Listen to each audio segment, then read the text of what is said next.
Let me ask you a question. Have you ever taken a risk on buying a video game you know nothing about only because it was on sale? Okay, now let me ask you, how many times has that backfired on you or even paid off? Now, how many times has that game gone on to become one of your favorite games of all time? Well, that happened to me. The year was 2005, and I was 16. I was at a mall with my family one weekend, and I stopped at my local EB Games. Normally, I never bought video games, I could only ever rent them. But I still liked going in there for no other reason than just to look at all the new games and dream. But today was special. Today, they were having a massive clearance sale. They were getting rid of as many games as they could to make room on the shelves for new games. I looked around at all the displays and checked out all the amazing deals, and eventually made my way to a huge clearance bin. I rummaged around the bin and picked up game after game, looking at the covers, reading the back, and staring at all the neat screenshots. Suddenly, I found a game at the very bottom of the barrel. This game was broken, beaten, scratched, and held together in many places with tape. The price had been slashed time and time again, but I found myself drawn to it. Maybe it was the mysterious figure in the background and the Ankh symbol as a shadow. Maybe it was the girl or the dark streets. I don't know. But I looked at that price tag and it was on sale for just $10. I opened my wallet and found exactly $10 of birthday money that I had. I took one more look at the sad, broken game nobody wanted, and I made up my mind to give it a home. That game, of course, was the subject of today's video, Vampire the Masquerade Bloodlines. I completely fell in love with it, and I really want to share that experience with everybody here today. Normally I'd ask the question, should you play it? But for this video, I won't be doing that.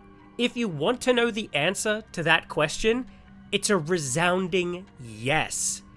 Yes, you really should play this game. There is not a shadow of doubt in my mind. I want to look at the game that means the world to me, and how something that should have failed and did fail still went on to be something incredible.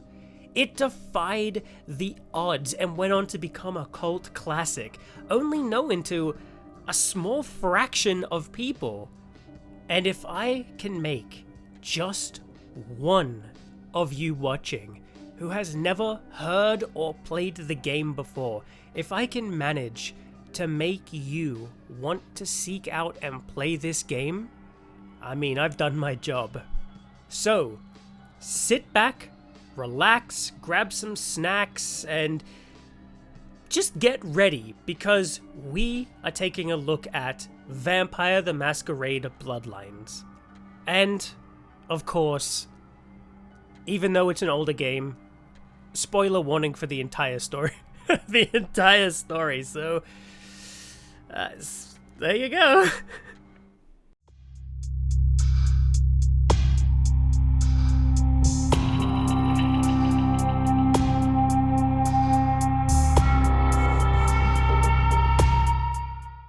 This is Jeff.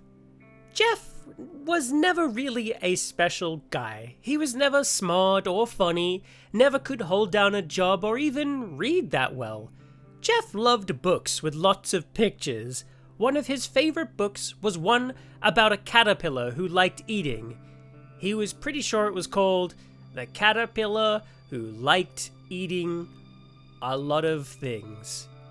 He was pretty sure that was the name of it. Again, he can't read that well, so bear with him. But tonight, none of that matters, because tonight, his life was about to change forever. Jeff isn't quite sure how he ended up at the hotel. The last thing he remembers is his date whispering in his ear, "I want to show you something," before biting into his neck, and then darkness. No thought, no pain, just darkness. Jeff awoke as if from a dream, and before he could even begin to process what had happened or even question his date, the door to the room burst open and somebody jammed a wooden stake into his heart. Things just aren't looking good for our boy Jeff. He and his date are taken to an old theater where they are tied up and put on stage. The room is filled with all sorts of different people, none of which we know. A well-dressed man walks out onto the stage and begins to address the crowd. From what we can gather, this man is talking about siring and how it broke some sort of law. None of it makes any sense to poor old Jeff. The man continues to explain that the penalty for breaking that particular law is death. He then gives the go-ahead for a giant person thing, if you could even call it that, to cut off the head to Jeff's date. Jeff's date bursts into flames, turns to ash, and blows away. Jeff is horrified and still can't figure out what the heck is going on. The man turns his attentions to Jeff and explains that most child without their sires are doomed and will never really know their place in the world. The man is about to speak his decision on our fate. Another man in the audience shouts out in anger. The audience begins to grow very restless as they mumble and grumble amongst themselves. The man on the stage starts talking and tells the audience that he has actually decided to let us live, and that we will be taught the ways of their kind. After that, he bids everybody in the audience a good evening. As everybody files out, the man in the suit pulls old Jeff aside and explains that he has a job for us. The job is to go to Santa Monica and meet with a man named Mercurio, and he will explain more. After that, we're on our own. Well, sort of. It's at this point we meet with more than likely the greatest video game character in the world, so move over, Mario. Go hide in a box, Snake. Go eat pellets, Pac-Man. Go slink off into a tomb somewhere, Lara Croft. Go start a lawn mowing business, Link, and roll into a ball and roll away, Samus, and Fargoth. Just take your ring and get the heck out of here. We have a new leader on top of the boards, and this man's name is Jack. Jack is the only person who's going to be real with Jeff.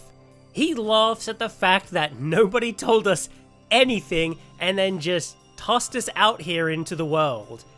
Jack wants to show us the ropes, so we accept his help.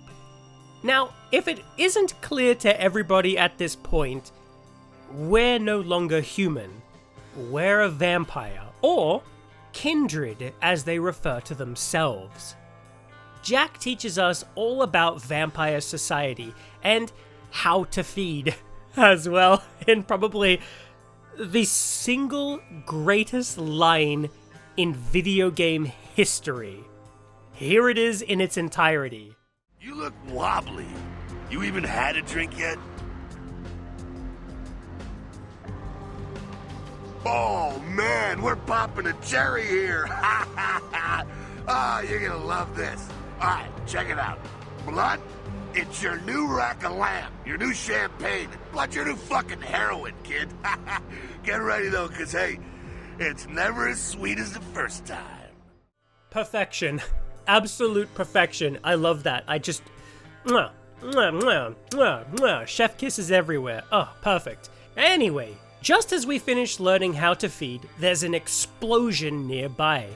Jack tells us to go inside this building while he figures out what's going on. So, we duck inside the nearby building, learn how to lockpick, and also learn what's going on outside. This is a Sabbat raid. Jack tells Jeff that the Sabbat, and I quote, mostly mindless, bloodthirsty assholes.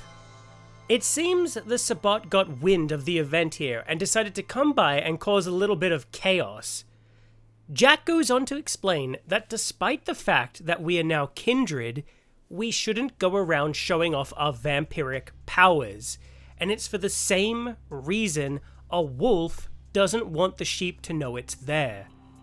The Sabbat don't care. They just want to stir up trouble and show people how great they are. They oppose every single law a group known as the Camarilla uphold. The Camarilla were the group who killed Jeff's sire. They want all kindred to follow strict laws and obey their rules. The prince of the Camarilla here in Los Angeles is LaCroix. That was the man in the suit from before. Things are far more complex than that, but that's just the rough idea so we can keep going. Anyway, after learning how to hack computers, perfect hacking minigame by the way, Jeff makes his way outside and is shot by some of the Sabbat members. Jeff then watches Jack leap into action with his cool powers, killing those Sabbat members. We learn that we can also heal our wounds by drinking blood from any source, even rats. So our boy Jeff just moseys his way on down the alleyway, picks up a rat and drinks away. Jack finds this hilarious as hell, by the way. I just have to point that out. And again, maybe the greatest line in video game history.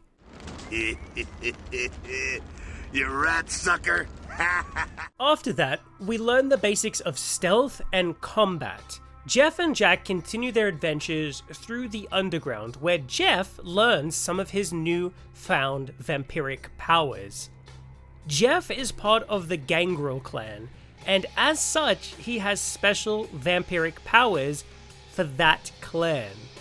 Jeff can summon crows to distract his enemies. He can also boost his damage reduction, and even, as he begins to understand more about himself, turn into a more bestial form. After this, we learn how to shoot guns, and that's about it. Jack says goodbye to Jeff, and we're off to Santa Monica, where the real game begins. When we arrive in Santa Monica, we are given our very own apartment, which Jeff loves, by the way.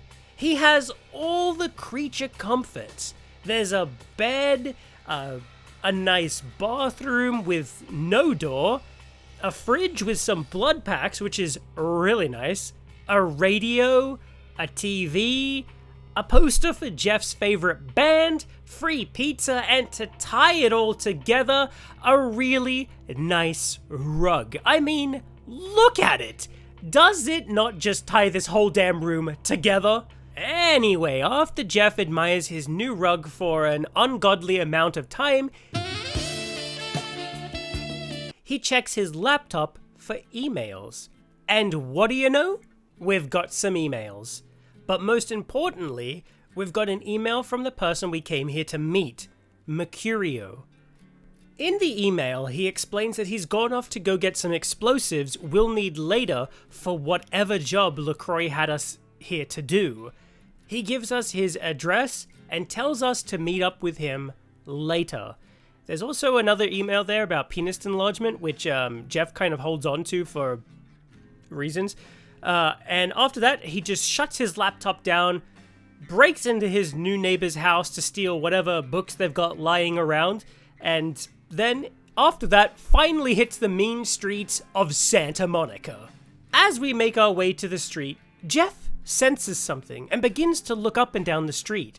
He eventually sees a man bleeding out and crawling into an apartment building just down the street. The very same building we have to go to. So, we make our way down the street, harass some guy for his wallet and watch, and after that, we head inside the nearby building where there is a massive blood trail that just so happens to go to the person we're supposed to meet here, Mercurio. It turns out he's bleeding to death, and he obviously. Nah, he's perfectly fine. It's not, slap a band-aid on that. You'll be fine, Mercurio. Don't worry about it. Of course he's bleeding to death. Look at him. Why did I write that? Anyway, he explains that while he was here to make the deal with some local drug dealers for the explosives, they turned on him, stole his money, beat him to within an inch of his life, and left him to die. Thankfully, Mercurio isn't actually human. He's a ghoul, a human who drinks vampire blood. They don't age and also become more resilient to injuries, and is without a doubt the only reason he is still breathing right now. He tells us where to find these drug dealers and demands we get back his money and the stuff we need, and kill the drug dealers as well. But he also wants something for the pain.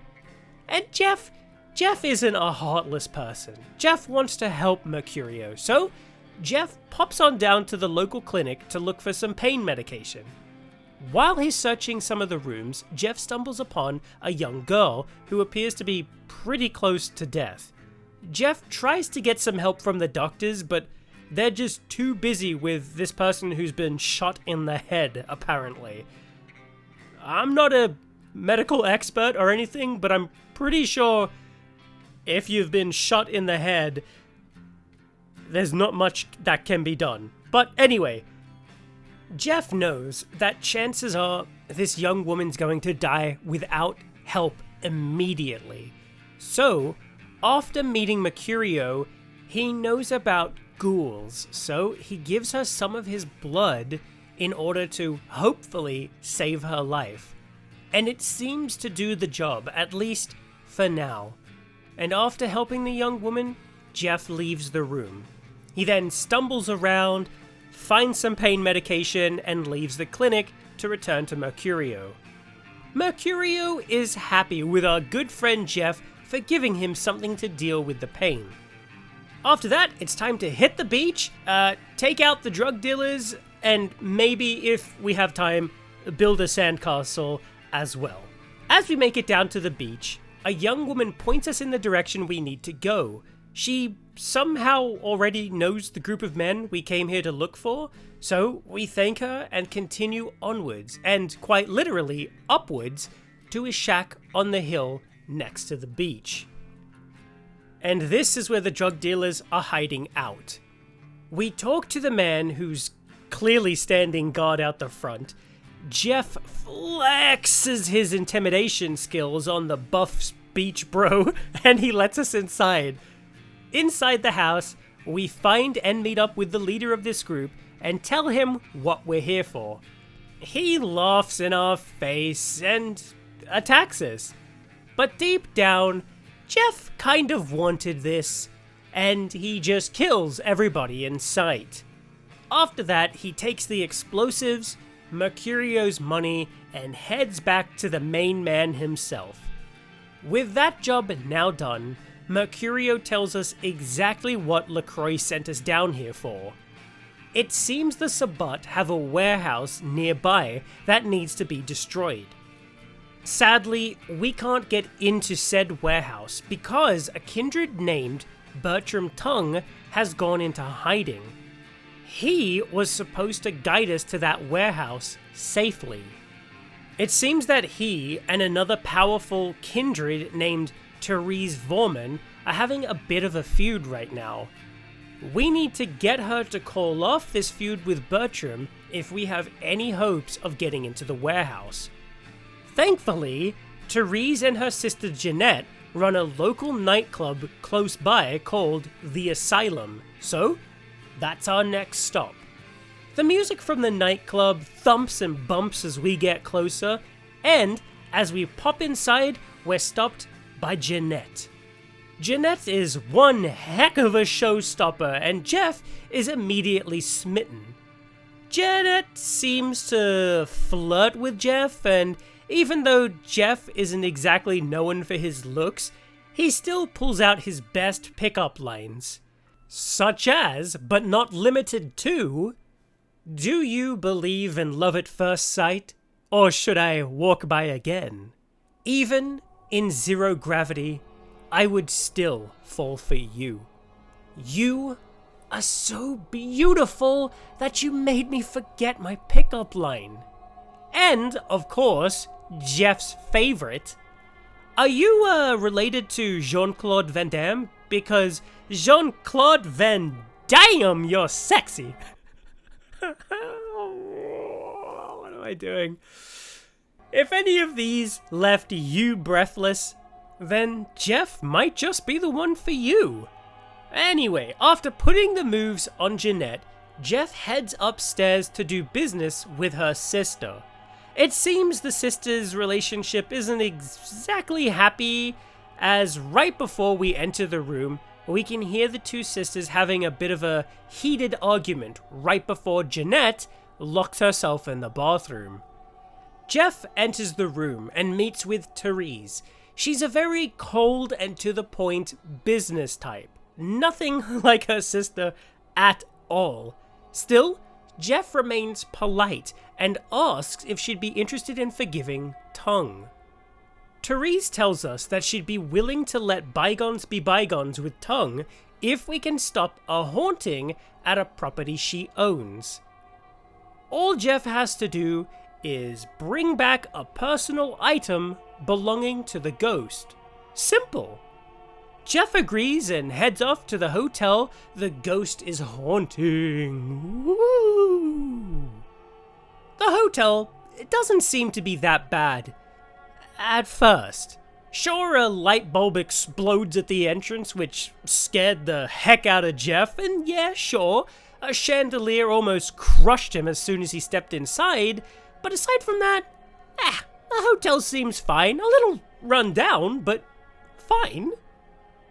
Jeff explores around a bit and has some vases and picture frames thrown at him by an unseen force. He hears whispers of a voice warning us that somebody wants to kill us. Now, Jeff is scared, yes, but he's ready for anything. He ascends the stairs to the second floor before they give way underneath him, sending him crashing down into the basement below. Jeff wasn't ready for that. As Jeff explores the hotel basement, he spots his first glimpse of the ghost, which, once again, scares the ever-living heck out of him. Jeff wasn't really expecting that as well. He was kind of hoping for more like a Casper the Friendly Ghost sort of a deal, not paranormal activity or poltergeist levels of paranormal activity. Regardless, he makes his way deeper into the basement and finds a fuse box, which he flips on and restores power to the hotel. Now, it's at this point we learn a little bit more about the history of this haunting. You see, after finding a journal, we learn that there was a couple who came to this hotel way back in the 50s. The couple had come with their 2 kids, and it seemed like a nice family trip. Slowly, however, the husband became obsessed with his wife's new pendant that she got from her mother. He thinks that it's from somebody who's like courting his wife and that she's having an affair.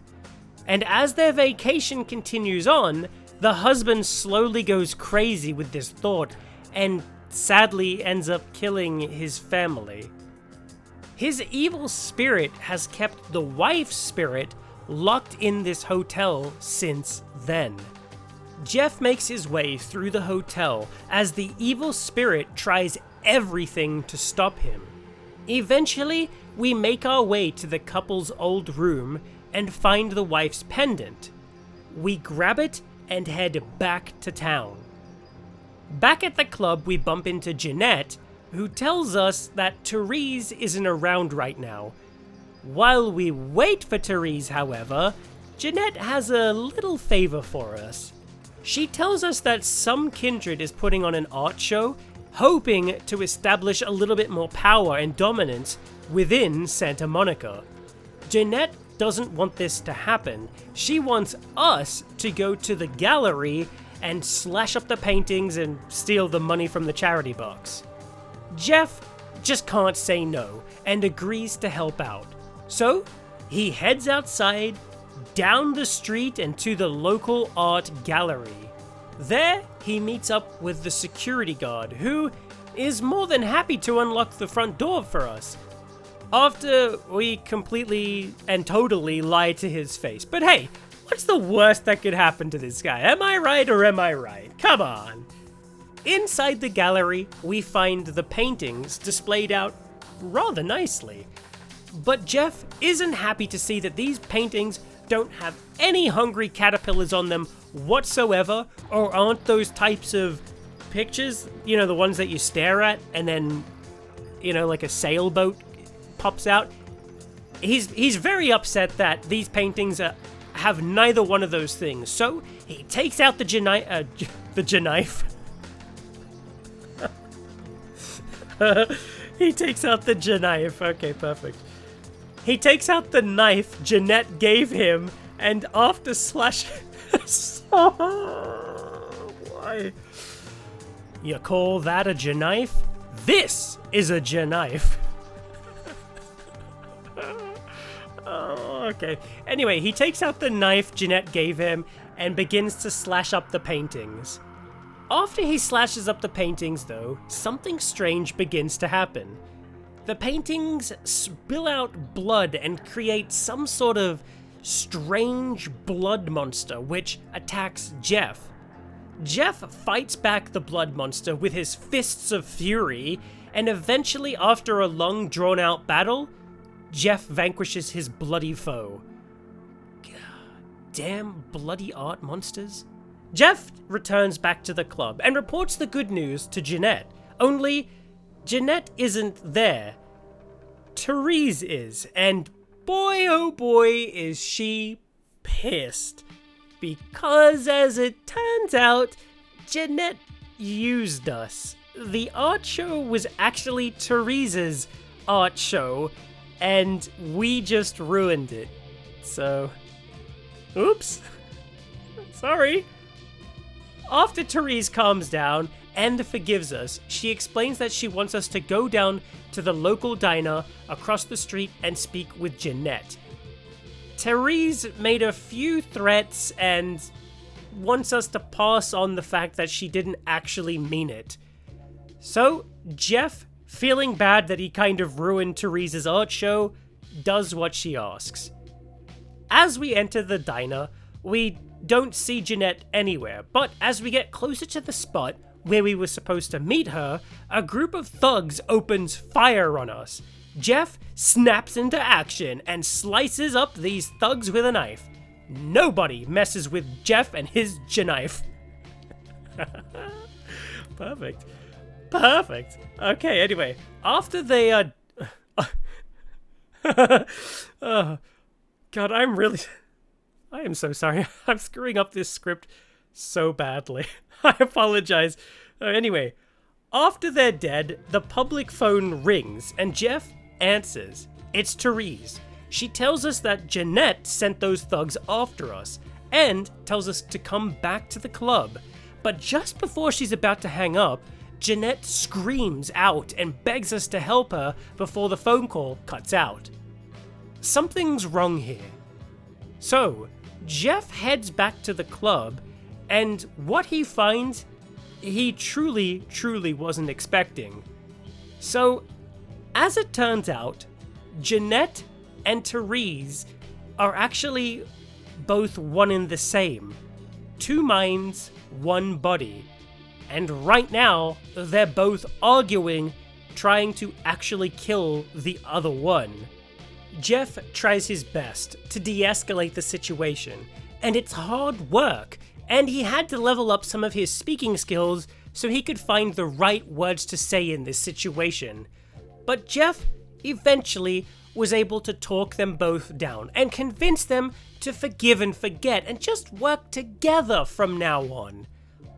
After that, they agree to call off the feud with Tongue, so we can continue with our mission. Jeff exits the club and heads over to where Bertram Tongue is hiding out so he can speak with him. This is our first encounter with a Nosferatu, and as you can see, they look a little different from regular vampires, and it's sadly a burden they must bear. They must always hide and live in the shadows due to their appearance.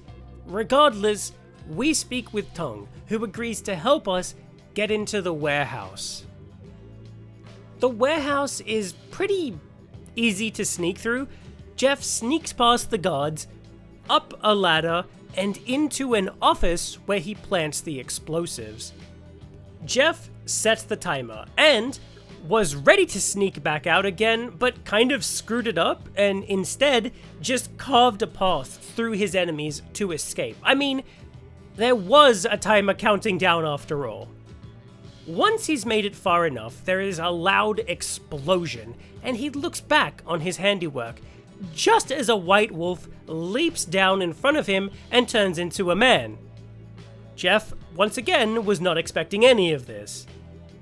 This is Beckett, and he is a vampire scholar who's come to LA to look into some sort of rumors of a strange feeling in the air. Now, Beckett knows that Jeff just exploded the warehouse, but thankfully doesn't care. He just asks Jeff if he's noticed anything strange since his embrace, such as those strange feelings in the air. But we haven't, and so Beckett thanks us for our time and just peaces out. With Jeff's job now done, he jumps into a taxicab and heads to downtown LA so we can report back to LaCroix about the warehouse. When we step out of the cab, a member of the Sabbat sneaks up on Jeff and hits him in the back of the head with a baseball bat, completely knocking our good friend out. When Jeff comes to, he's surrounded by some other members of the Sabbat who are just a little upset that Jeff blew up their warehouse. They threaten to rip out his eyes and tongue and teeth, but the worst thing they do is call him a lick. Lick. Now, Jeff could forget the whole bat to the back of the head thing or the threats of ripping out his teeth, but calling him a lick? Oh, hell nah. That was taking it just a little too damn far, and Jeff wasn't going to stand for it. I mean, technically he couldn't stand for it anyways because he was being pinned down on the ground, but Jeff wasn't going to take it lying down. I mean, well, technically he was already lying down. You get the point I'm trying to make. Jeff was filled with fury and was about to get his revenge when a gunshot rings out and a bullet hits one of the Sabbat in the back of the head. Turns out, this was a fellow kindred and has come to our aid. He scares them away with a grenade and helps Jeff up. This is Nines Rodriguez, and he's the very same vampire who shouted out at LaCroix back when Jeff was first turned into a vampire. Nines seems cool and warns Jeff that DTLA is a rough place, and that he should be far more careful when down here. Jeff politely thanks Nines, and Nines tells Jeff that after he's done reporting to LaCroix, he should meet back up with him in his bar downtown.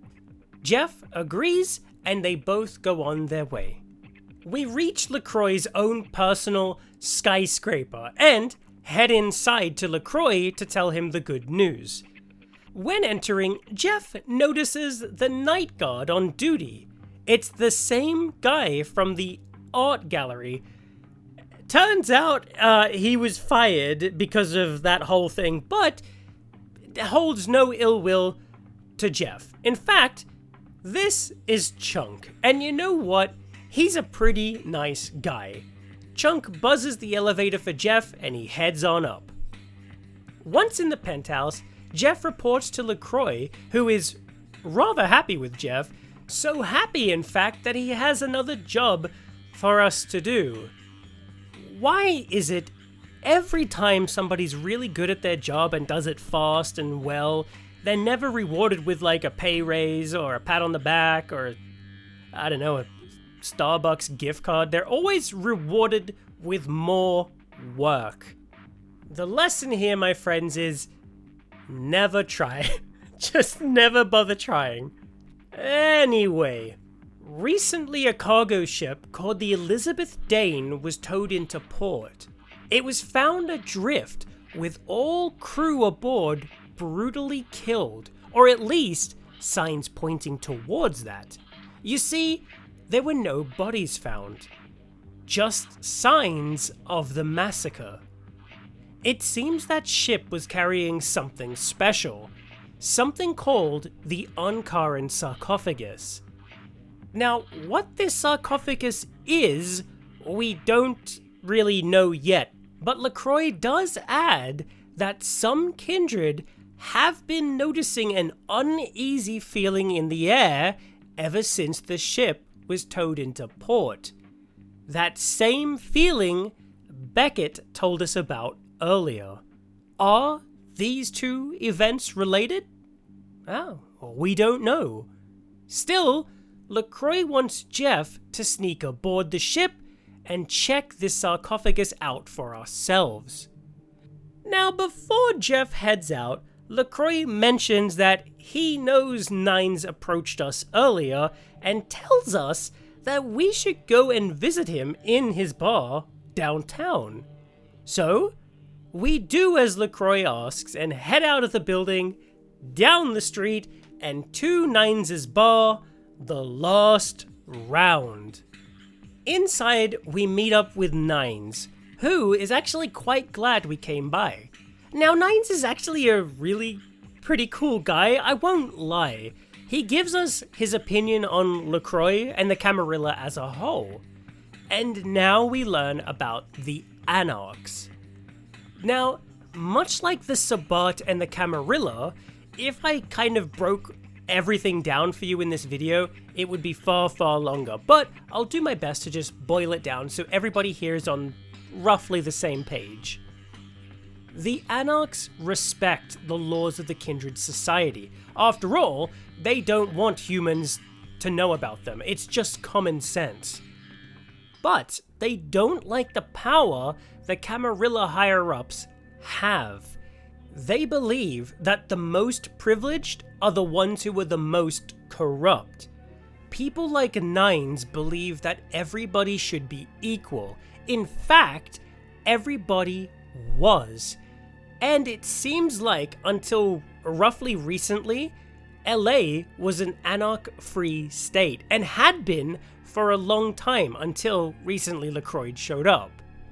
Now, this all gets a little bit political. I am skipping a lot here, and it's not for me to say what's right or what's wrong. That's for you to choose when you play. Now, Nines and a few others in this bar are all anarchs.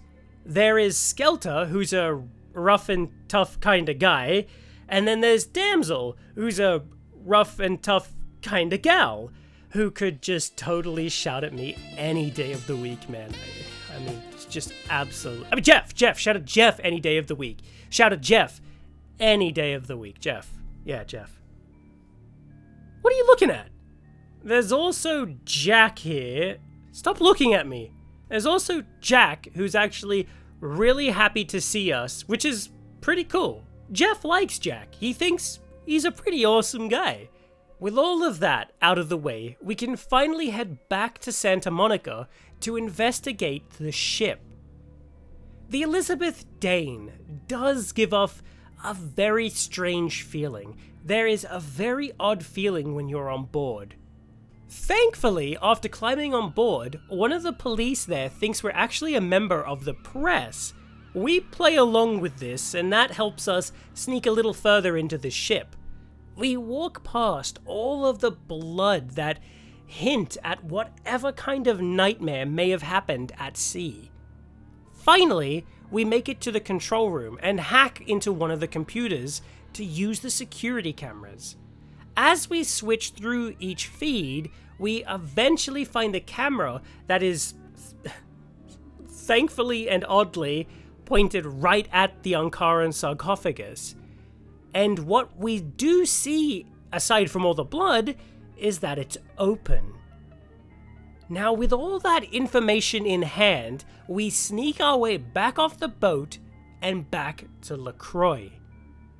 When Jeff arrives at LaCroix's building, he's stopped by a girl, the same girl Jeff saved back in that small clinic in Santa Monica. This is Heather Poe. Seems she's been searching all over for Jeff and eventually tracked him here. I've got no idea how she was able to do all of that, but in any case, she's here. Heather wants to thank Jeff for saving her and begs him to let her stay with him. She seems sweet and Jeff is a little smitten, so he agrees. So she goes back to Jeff's house and he heads into LaCroix's office. Jeff tells LaCroix everything that we learned while on board the ship. LaCroix seems neither pleased or angry. He just seems distracted. Seems a slight problem has arisen while we were away. One of the Primogen, the city's elders, has gone missing. They want him found. This Primogen's name is Alistair Grout. As you might have guessed, LaCroix wants old Jeffy boy to head over to Alistair's mansion on the outskirts of the city and figure out what's going on with him. Jeff rolls his eyes and sighs and heads out of LaCroix's penthouse and hails a cab and heads on to Alistair Grout's home. Now, I won't lie, the mansion is pretty impressive, which I guess is the point, but it's nothing when compared to Jeff's sweet apartment and his fine rug. I mean, seriously, look at it. I dare you to say this rug is an epic. Anyway, I digress. As Jeff approaches the door, he's stopped by Nines himself, who is exiting the mansion. Nines seems surprised to see Jeff, and Jeff smiles and greets Nines, but something seems off with him. When questioned about his strangers, Nines just blows Jeff off and continues onwards, exiting the property. Jeff just shrugs it off and enters the mansion.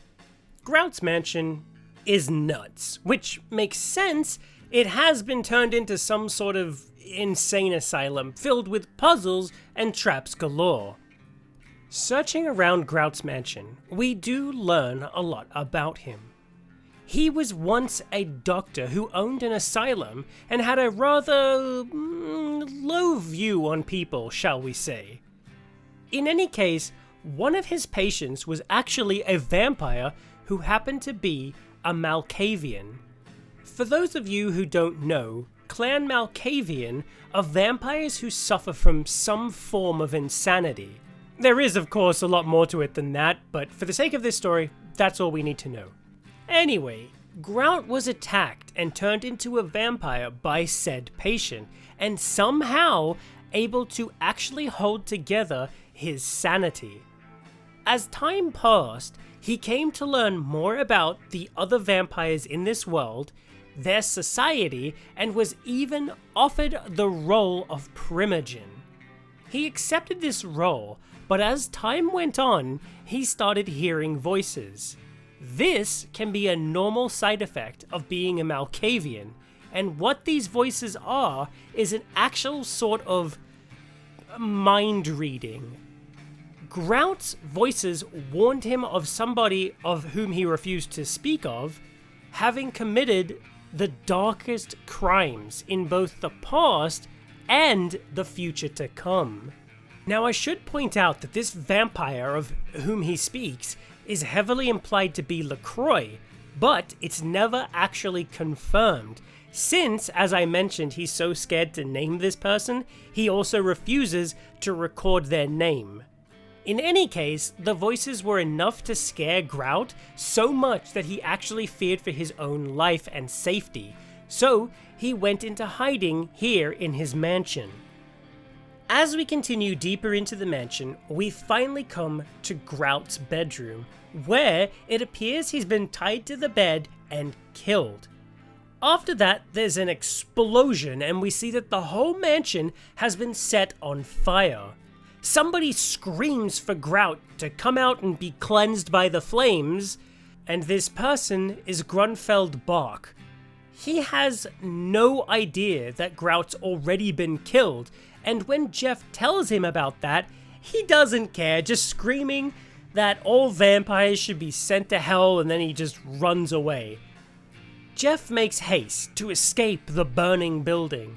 He fights his way past people who don't even seem to care that they're on fire, and then eventually leaps out of a window. He takes one more look at the now raging inferno before heading back to LaCroix to report the news. Jeff tells LaCroix about Alistair Grout, and he also asks who Bark was. It seems Bark and LaCroix have a little bit of history here, because LaCroix actually killed Bark's father, so Bark's a little bit upset about that. Jeff also tells him that Bark wasn't the one to kill Grout, and that Grout was already dead when we arrived. Jeff also adds that he did happen to see Nines leaving before we arrived, and LaCroix immediately assumes the worst and tells us that he'd normally call for a blood hunt on the murderer, but since Nines is part of the Anarchs and he doesn't want a war with them, he wants to sort of sit back and think about what to do before actually doing anything, so there you go. In the meantime, though, LaCroix has another job for us to do. He wants us to head over to a local museum and get the sarcophagus. He believes that it's most likely for the best that it isn't in the hands of humans, and he wants it brought to him. So, Jeff heads off to the museum, gracefully sneaks around the guards on duty inside, and into the storage room, where he finds that the sarcophagus has actually been stolen already. As he's about to leave, Beckett appears. He explains that he came here to check out the sarcophagus for himself, since it has the Kindred community all riled up.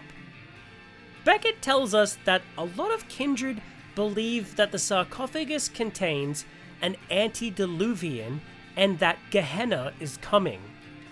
He, of course, thinks it's all BS, essentially, and he came here to study the sarcophagus to debunk these accusations.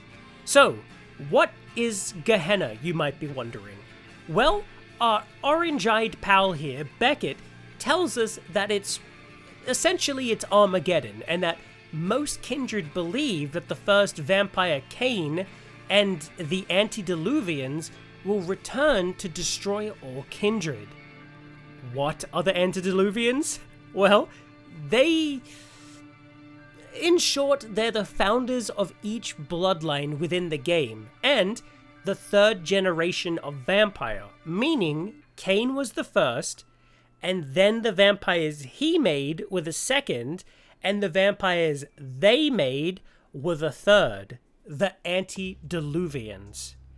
Each vampire around today could theoretically trace back their bloodline to one of these antediluvians. For example, Jeff and Beckett are part of the Gangrel bloodline, so, again, in theory, they could trace their bloodline back to the Gangrel, the first Gangrel, the Gangrel antediluvian.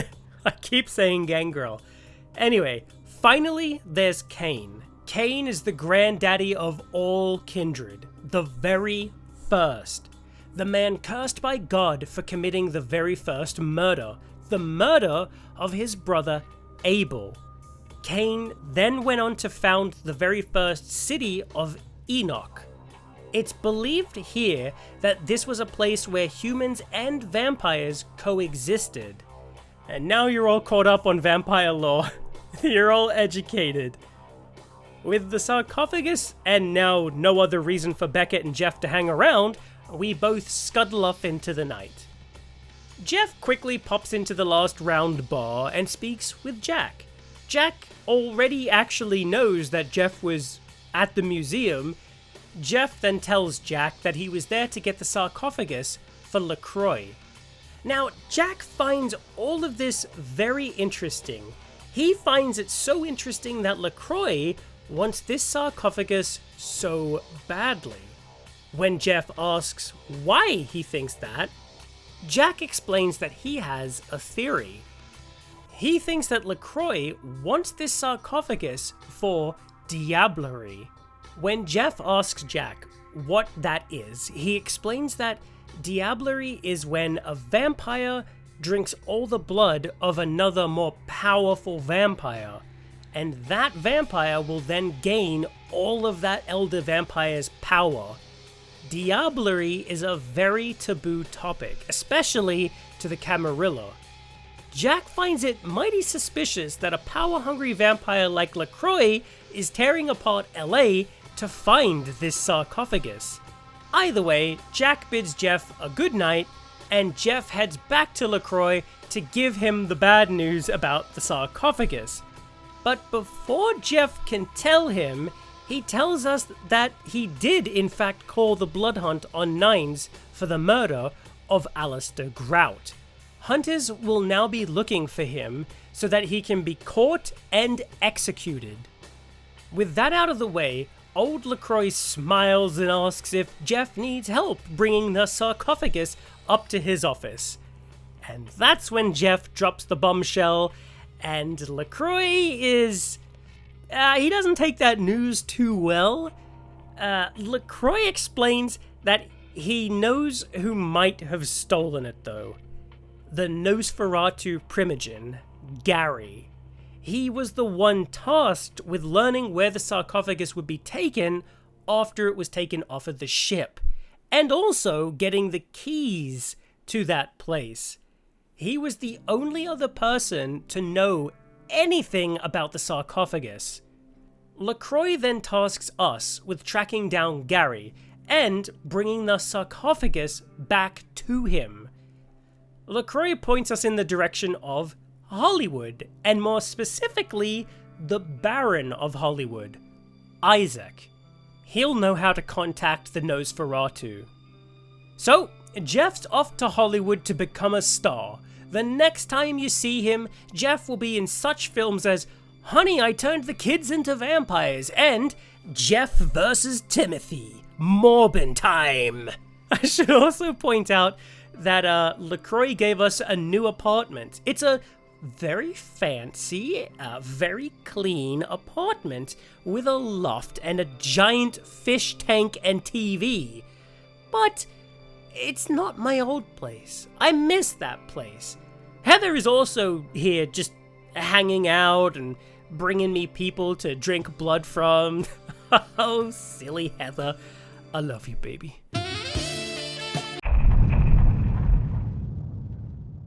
The very moment Jeff arrives in Hollywood, a man approaches him, telling him how to find Isaac. It seems he already knew we were coming.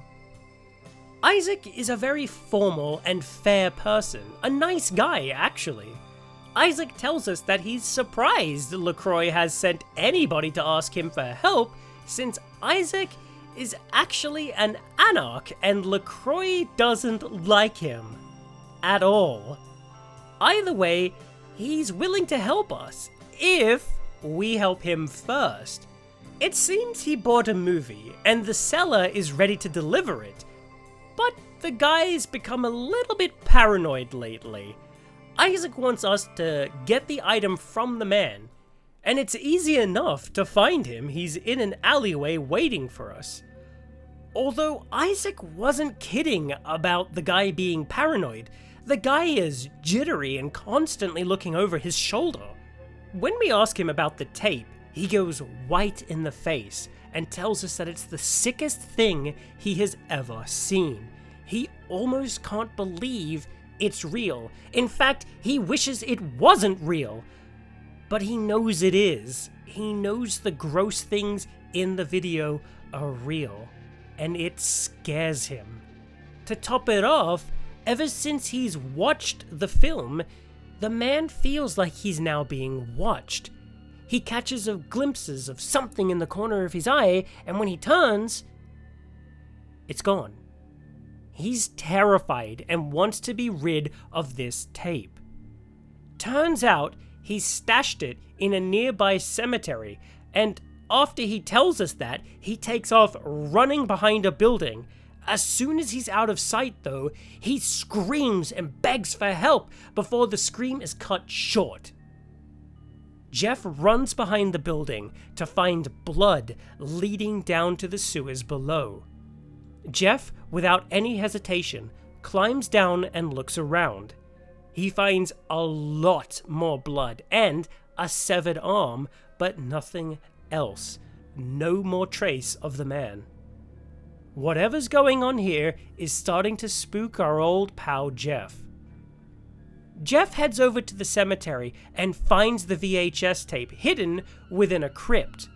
He grabs the tape and heads back to Isaac. Isaac is happy with Jeff and promises to help him find the Nosferatu. After the two watch the tape to see what all the fuss is about, Isaac pops the tape in and hits play. The tape shows a strange two-legged monster chasing a young girl throughout some sort of horrific house covered in fleshy walls. The woman runs for her life and tries to hide from the monsters in a room, only to be trapped and killed by more of these terrifying creatures. Jeff and Isaac are both utterly shocked at what they just witnessed, and Isaac explains that the reason he wanted to find this tape is actually because it might be connected to the Nosferatu. You see, it seems that roughly around the same time this tape was found, that the Nosferatu kind of went into hiding and haven't been heard from since. Isaac grew very worried about them. Sadly, the video didn't provide us with much information at all because it turns out the tape was actually incomplete. This is just half of the footage. Isaac wants Jeff to track down the full tape because he believes it will hold the answers to why the Nosferatu have gone radio silent. Isaac puts us in the direction of a smut peddler in a place called the Sin Bin. So, Jeff pumps up his kicks and heads over to the Sin Bin. Now, the owner doesn't want to help our very good friend Jeff here, so Jeff does what Jeff do and breaks into the man's office and hacks his computer. The password is Dirty Dog for anybody interested, and learns the location of the production company who made the tape. Turns out he'd have to answer, it's like a whole game here. Like, you have to, answer a ringing public telephone and answer with a password. So, Jeff finds said ringing phone and answers it, and answers with the special phrase. The voice on the other line tells Jeff to go to a specific room at a local hotel. So, Jeff once again hits the mean streets of Hollywood, praying to God that they do not hit back, because I don't know if you've been to Hollywood, but those streets are nasty as hell. Anyway, Jeff makes his way to the hotel room and enters inside. The room is a complete mess and covered with blood on the floors and the walls. Something attacked whoever was inside this room, and judging by the bloody footprints found in the bathroom, it must have been whatever weird creature was on the tape. Things are getting weirder and weirder, but thankfully Jeff finds that inside the hotel room is a key for the local internet cafe. So Jeff takes the key and goes to the cafe. Inside, Jeff heads towards the back office and uses the key on a locked door. Jeff unlocks the door and continues forward. He ascends the staircase and wham! A door bursts off its hinges and one of those weird creatures attacks Jeff. Jeff gives that creature a taste of his fists of fury, which completely obliterates it. Jeff then continues forward, finding more and more of those strange creatures. This is, without a doubt, the production company that made the tape. Jeff eventually finds the complete tape and also learns that this company didn't even make the tape. They just found it and slapped their logo on it. Jeff fights his way back past the monsters, and since this place and the events that happened within might clue the police into the wild world of vampires, Jeff makes sure to cover his tracks by placing chairs next to all the bodies of the people who worked here. This will make the police think that there's some sort of sick and vile serial killer out there who, after killing his victims, will place a chair down next to them as a sort of calling card. Oh, Jeff, you're so slick and quick thinking, and that, my friend, is why we love you. Anyway, we make it back to Isaac and watch the full tape. Now, the tape is more of the same thing, only at the start of the video, we get a clear view of the house the lady was in. It turns out that Isaac actually knows the location of this particular house, so it's off to this house. The outside of the house is rather quiet, and the windows have been covered up in foil to keep out the sunlight.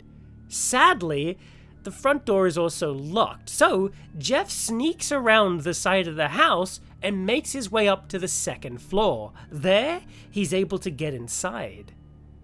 The house is in worse shape than the tape ever made it out to be. The stench of rotting flesh filled the stagnant air inside.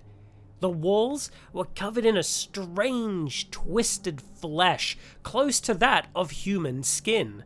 Blood was everywhere.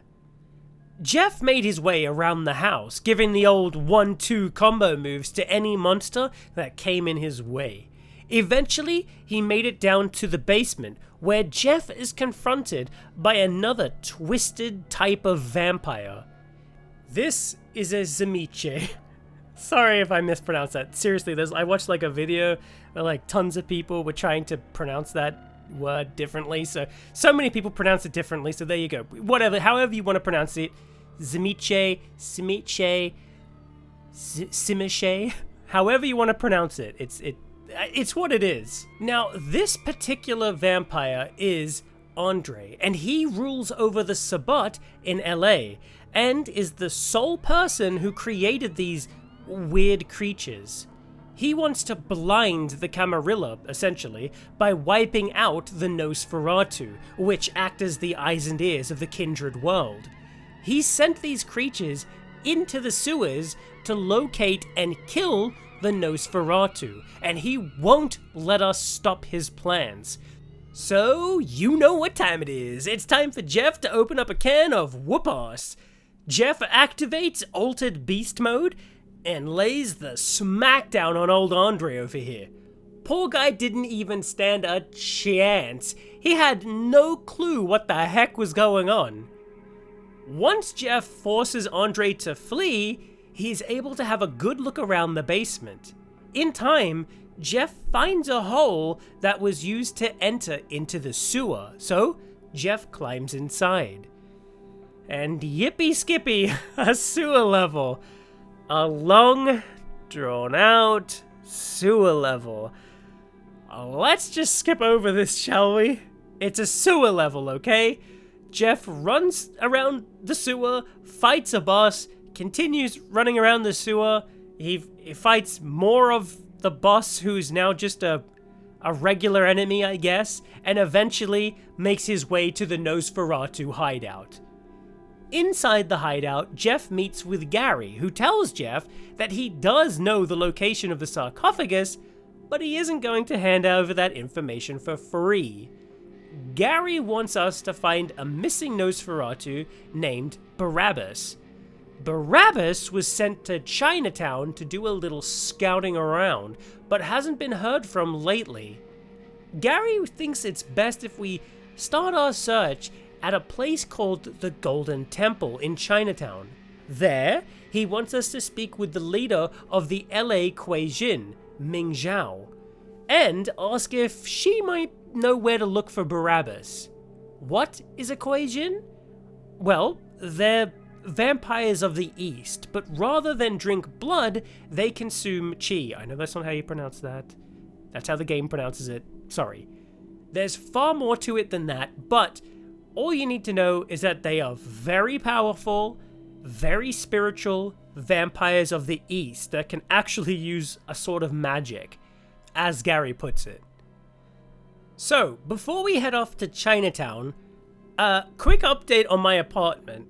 So, Heather turned most of my furniture into pizza crust.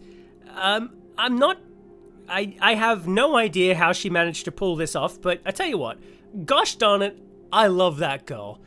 Get out there, everybody.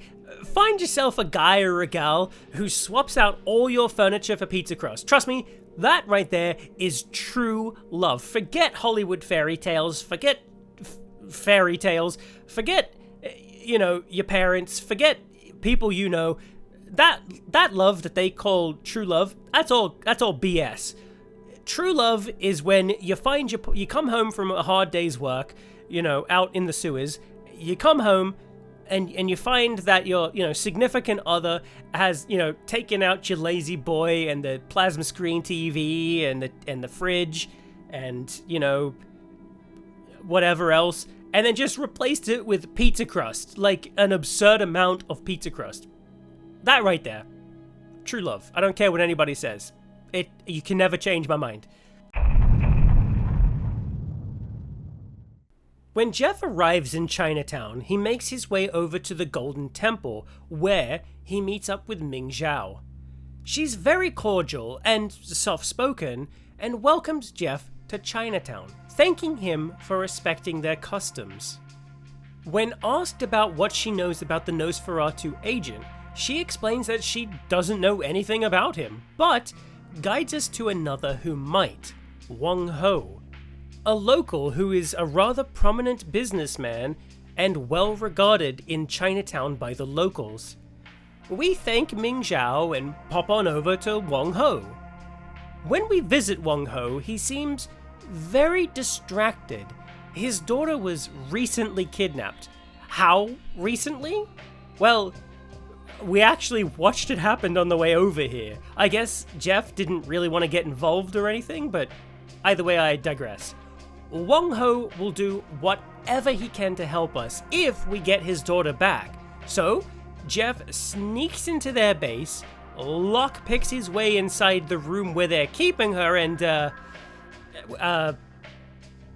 Why is she in just like a small closet with like wood boards nailed to the walls? I'm no expert on kidnapping people, but wouldn't you like handcuff them or shove something in their mouth or, I don't know, put them in a small cage or something? What kind of makeshift prison is this? Seriously, you could just push the boards from the other side of the wall or just crawl out or whatever. And then she says she can't breathe, and I don't know, whatever. Anyway, we speak with his daughter, and, well, actually, she's quite rude to our old pal Jeff, but we bust her out and try to sneak out nice and quietly. But no, the daughter has never heard of the word sneak before and just stomps around like a maniac, alerting every guard in the building to our presence. So we have to go around killing everybody. So, good going, whatever your name is. Sadly, she must have heard that Jeff forgot her name, because right as we were about to exit the building, she completely refused to move and just stood in the doorway, unblinking and laser focused on Jeff. So I had to restart the level, save her again, fight the goons, and this time finally return her safely to Wong Ho. At least I hope she got back safely, because after I exited the building, she completely disappeared, but when I appeared to Wong Ho, he said she got back safely, so I guess she got back safely. Wong Ho, as thanks, points us in the right direction. He tells us that a local gang leader, Johnny, kidnapped Barabbas and knows the location of where he is. So, Jeff goes off to Johnny's nightclub, asks the guard inside if we can see Johnny, he refuses, so Jeff does the next best thing and lays the smackdown on everybody inside and goes up to Johnny's office anyway. When we burst into the office, we tell Johnny that we know all about the kidnapping, and just then a man appears on the TV behind Johnny and tells Johnny not to tell us anything, but instead just shoot us and see for himself who we really are. When Johnny shoots Jeff, he's shocked that we just didn't die, and it seems like the man on the TV knows we're a vampire. We kill Johnny, and the man on the TV tells us that he is indeed the one who has Barabbas, and if we want him, we have to go to his building to get him. Jeff, knowing full well that this is a trap, goes over to the building anyway. Once inside, the man traps Jeff, because of course he did, and subjects him to a bunch of tests. At first, he tries to poison Jeff, and then he exposed Jeff to, UV lights, and he even tries to stop Jeff with a cross. And when that doesn't work, the trusty shotgun. But Jeff slowly starts to get annoyed with all of these tests, and eventually causes an explosion in one of the test chambers, freeing himself and killing all the people that he can. Eventually, Jeff finds Barabbas, and the two of them escape the building. I mean, they do a little bit of one-two punch combos and some hacking, but after that, they escape the building. Gary then calls Jeff on a public payphone and tells him that the sarcophagus is now in the hands of Bruno Giovanni, a big-time mafia leader who rules over the Giovanni family. This man loves to collect occult-related objects, and the sarcophagus is his latest prize. So, it's time for Jeff to go over to his mansion. It seems tonight the Giovanni are having a sort of family reunion. Jeff tries to sweet-talk his way in, but when that doesn't work, he just sort of goes around the back of the house and walks in through the front door. Master of stealth, our boy Jeff is. Anyway, inside the mansion, Jeff does a little sleuthing and eventually will meet a girl who shows Jeff the way into a secret crypt underneath the house. Down in the crypt, Jeff finds, a few zombies, but he also finds, more importantly, the sarcophagus. And just when he's about to get closer, he's ambushed by two Kuei-jin. They explain that just by being here, we're breaking the alliance, and when we question them on what the heck they're talking about, they explain that LaCroix made a deal with Ming Zhao.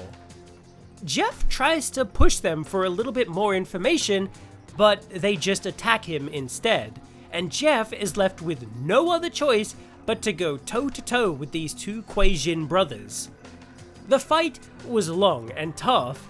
They loved teleporting around and around, but eventually, Jeff got the upper hand and won the fight. With the gods dead, the sarcophagus is finally ours. Jeff then somehow gets the sarcophagus out and into the back of a truck and is able to take it back to LaCroix's building, where he's again somehow able to get it up to the penthouse floor, but either way, it's at LaCroix's building now. LaCroix is as happy as can be that he got the sarcophagus, but Jeff can't help himself and questions LaCroix about what the two brothers in the crypt said. LaCroix, of course, denies the alliance with Ming Zhao and explains that the Kuei-jin are nothing but liars and refuses to speak on the topic anymore. So, after that, LaCroix and Jeff walk over to the sarcophagus and speak with Beckett, who is also here because he was invited by LaCroix to check out the sarcophagus. Beckett explains that he honestly doesn't know much about the sarcophagus, at least not much by just looking at it. LaCroix then tries to open the sarcophagus, but can't make the lid budge. Eventually, he gets all flustered and annoyed and just screams at Beckett and I to figure out how to open it.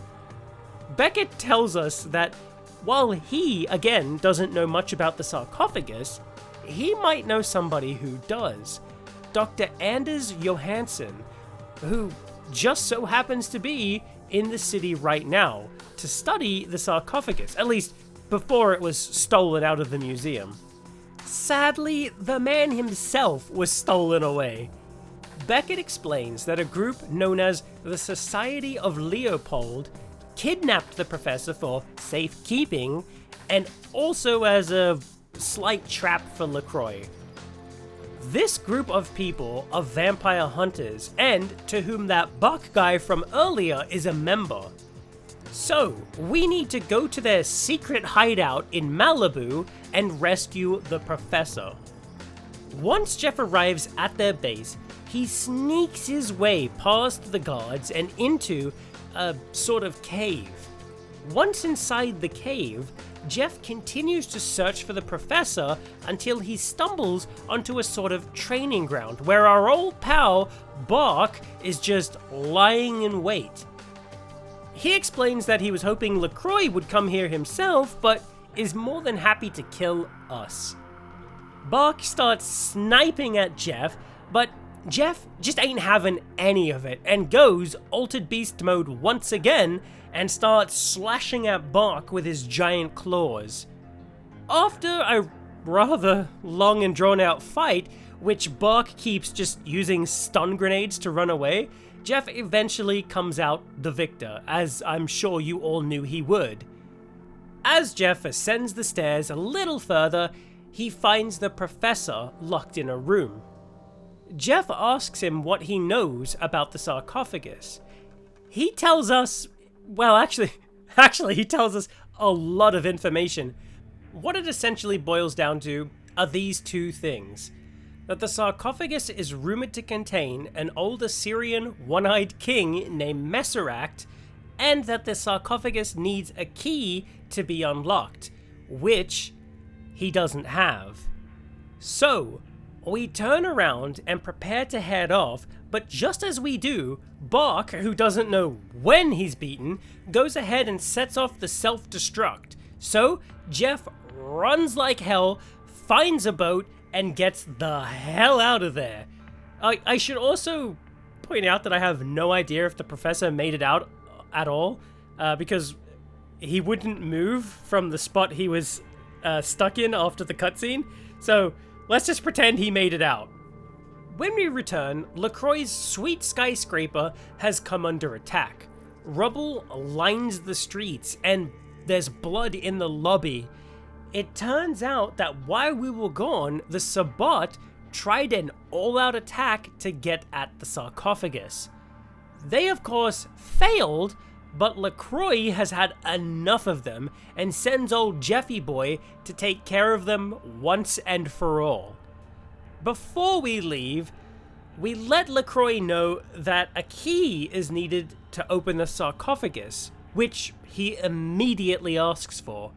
We tell him we don't have it, and he just sends us on our way. The Sabbat have set up camp practically right under our noses. They've taken over an old hotel building just down the street. Jeff enters inside and slowly begins to battle his way through the abandoned hotel. The Sabbat were ready for an all-out war, but Jeff didn't give them a war. He gave them a complete and total massacre instead. Nothing could stop our main man, Jeff. He'd come a long way since the warehouse and getting sucker battered? So, whatever. Jeff was unstoppable. He worked his way room to room until he got to one room. Then his life came crashing down. The Sabbat had sunk low and kidnapped Heather from Jeff's apartment. She screamed for Jeff to save her, but they killed her. Jeff didn't have much in this world. no real friends, no family, not even Heather's delicious pizza crust anymore. Ever since he turned into a vampire, he'd been shoved around and forced to do other people's dirty work. The one good thing Jeff had in this world was Heather.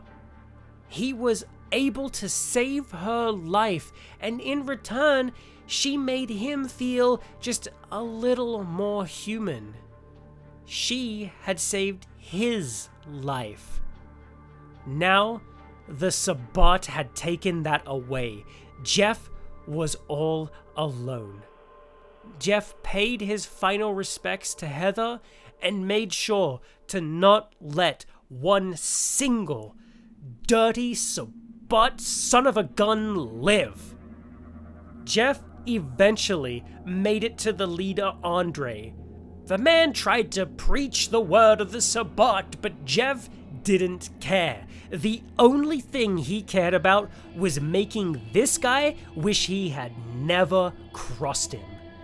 Jeff went altered beast mode and laid the smackdown on Andre one last time, and this time he made damn sure he wasn't gonna get away. With his death, it marked the end of this Sabbat sect. Sure, more Sabbat would come, but right now, Jeff didn't care. He was sick of it. He'd had enough. As Jeff left the building, he found Ming Zhao waiting for him. She praised his tenacity and wanted to tell Jeff the full truth about everything. Zhao couldn't tell, or if she could, she didn't say, but there was a vacancy in Jeff's eyes. He was sick of listening to people go on and on. He was sick of the sarcophagus and the people who wanted it. He wanted to be alone. He wanted peace. Still, he listened to what Zhao had to say. She does confirm the alliance and explains that it was made to push lesser factions out of the city.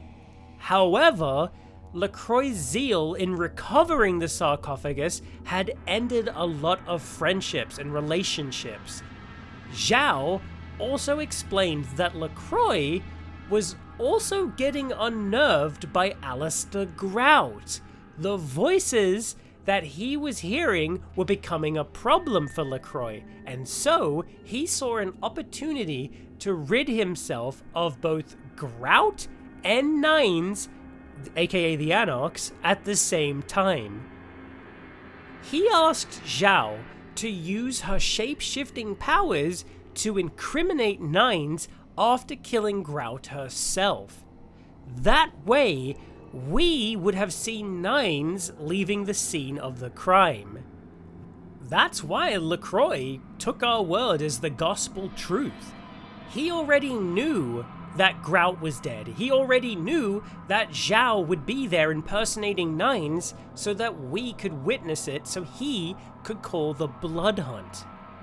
She also tells us that she has the key to the sarcophagus, and after dropping that bombshell on us, Ming Zhao just pieces out. Jeff heads back to LaCroix to tell him about wiping out the Sabbat. He praises Jeff for a very job well done, and Jeff, truly sick of everything, just can't hold his tongue and straight up, once again, asks LaCroix about the alliance. He, of course, denies it again, and to prove his innocence, after we confronted him about Grout, he calls off the blood hunt on Nines and even proposes an alliance between the Camarilla and the Anarchs. LaCroix wants the Kuei Jin wiped out and the key taken back from them. LaCroix then asks Jeff if he'll go over to the Last Round bar and speak of this alliance with the Anarchs, so Jeff just heads on to the Last Round bar. As he does, he's stopped by Beckett in the street. Beckett warns him not to open the sarcophagus. Jeff is rather taken aback by this. Beckett never believed anything would happen if it was opened. In fact, he thought if anything was inside, it would literally just be a mummified corpse and nothing else. Still, he hastily explains that if the sarcophagus is to ever be opened, disaster will strike.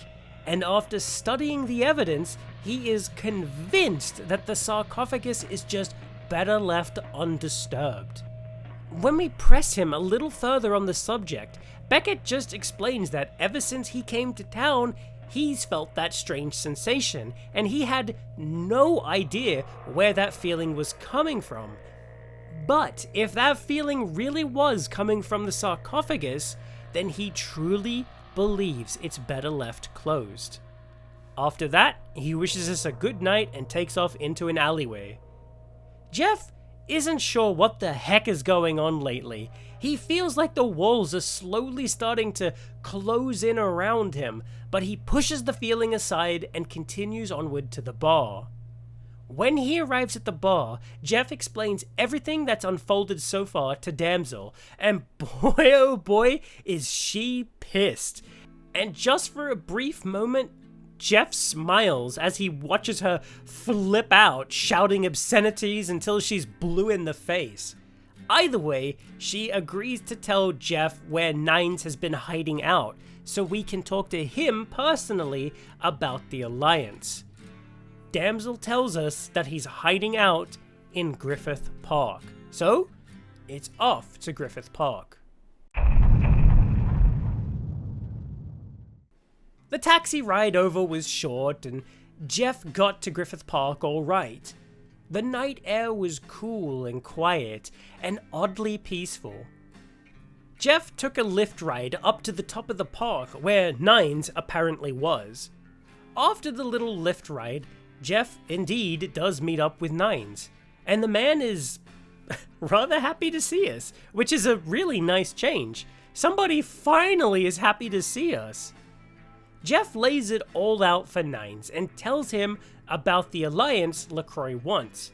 He still doesn't trust LaCroix as far as he could throw them, but he does hate the Quasian a lot more.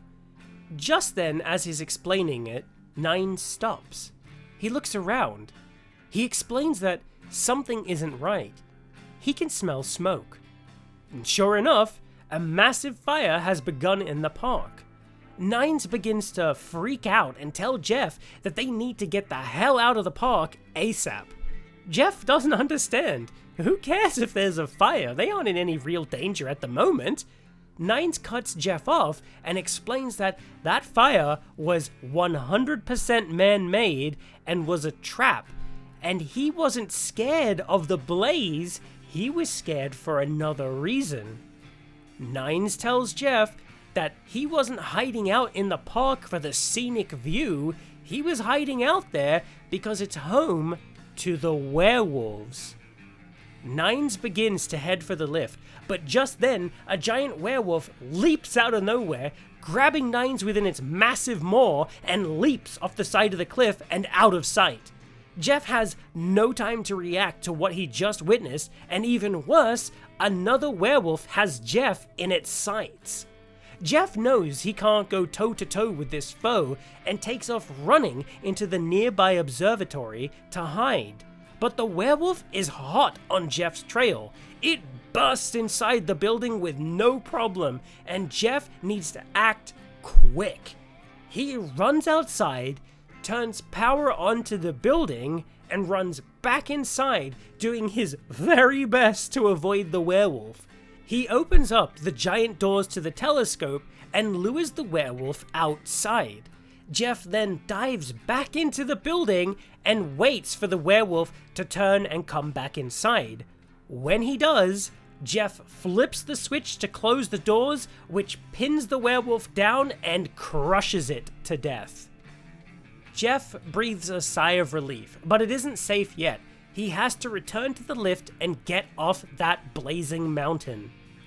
When he reaches the bottom, he finds Jack waiting for him, and Jack tells Jeff to get inside his car because they need to leave immediately. Jeff doesn't argue or ask questions, he just gets in the car. Jack takes Jeff back to his Santa Monica apartment and finally explains what's going on. Turns out, it was all a setup. LaCroix told everybody we murdered Nines in the park, and even sided with the Kuei Jin to help them all this time. He labels us as a traitor and put a blood hunt out on us. He wants us dead.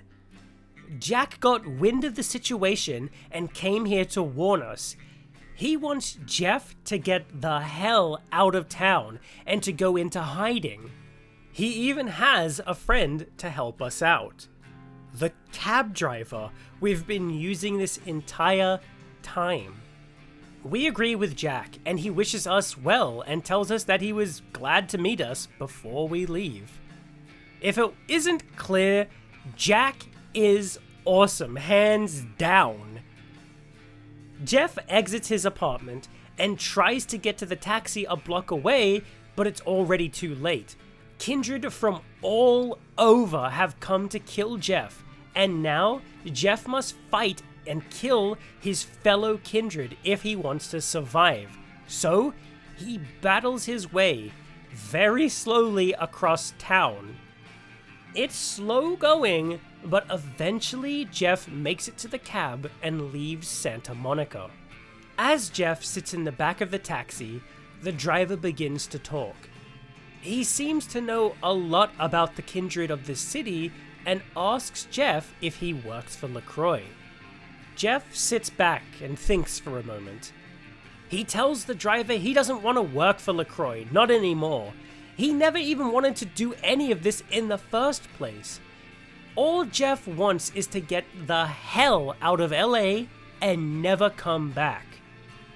The driver tells Jeff that he could run, sure, but he'd never escape his reputation.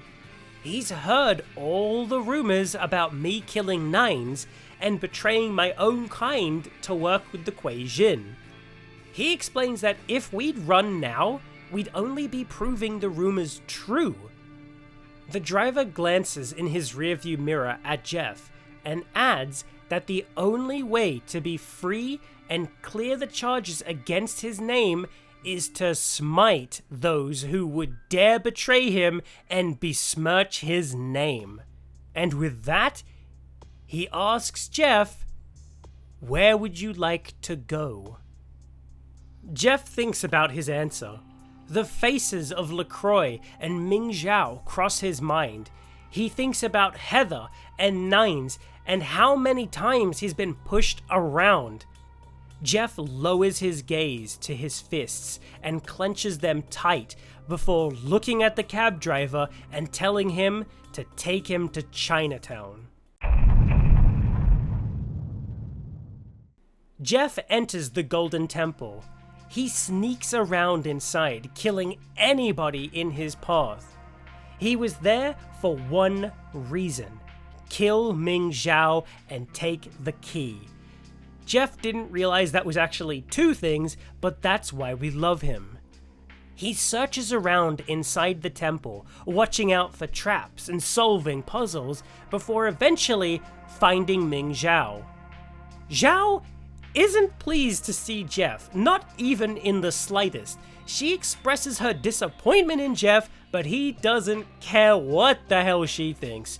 She screams at him that he's going to suffer thousands of years before turning into a giant squid monster thing. Jeff blinks in utter disbelief. He'd seen a lot since becoming a vampire. He'd seen ghosts, werewolves, strange flesh monsters, zombies, an angry redhead, people switching out furniture for pizza crust. I mean, Jeff's seen a lot, but this took the cake. He was not expecting this. And not only did it take the cake, it baked it, ate it, fully digested it, and pooped it out. This was nuts. Jeff tried to go toe-to-toe with this stupid squid monster thing, but no matter what he did, he couldn't beat her. He tried punching her. He tried shooting her. He tried punching her. He tried hacking and slashing, punching her. But the only thing that worked was nothing. He felt as though he was stuck in some sort of loop. Jeff felt as though he would walk into the room, talk to Zhao, watch her transform, fight her, die, and repeat that over and over again. Jeff felt he was going crazy. He felt like that scene of Ash Williams starting to lose his mind from Evil Dead 2. But eventually, thanks to a bug, Jeff was able to dish out the smackdown. I mean, it did cost every blood pack I had and every single bullet for every single gun, but thanks to that bug, he was able to fully kill Ming Zhao and take the key from her body.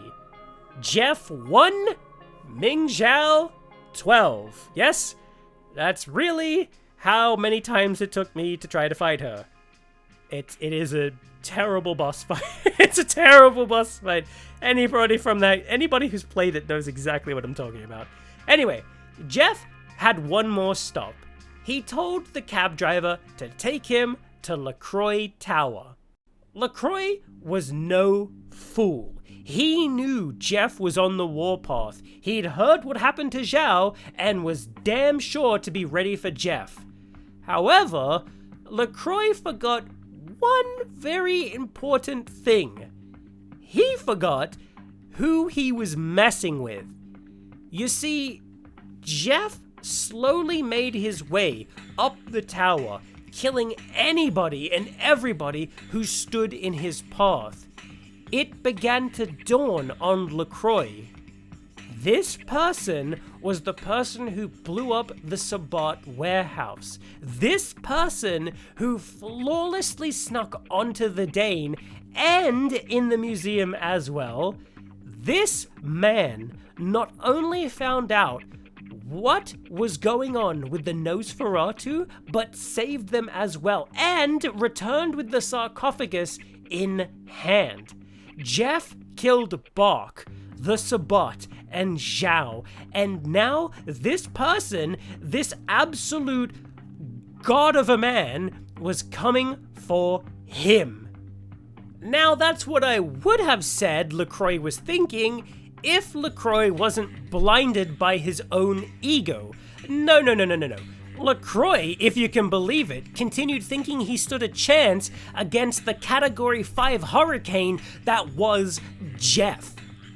Eventually, Jeff made his way to the roof of the building, where he had to duke it out with LaCroix's hulking right-hand man, bat thing. This was the only person, that thing, to stand in Jeff's way. And you know what? Jeff totally kicked his bat butt all over the place. Jeff then strolled into LaCroix's office, staring at the main man himself. As Jeff approached LaCroix, he began to brag and tell Jeff that he should have killed him back when they first met. Jeff looked at LaCroix and told him that he has the key. LaCroix laughed. He laughed at Jeff, declaring to the world that I was still doing all the work for him.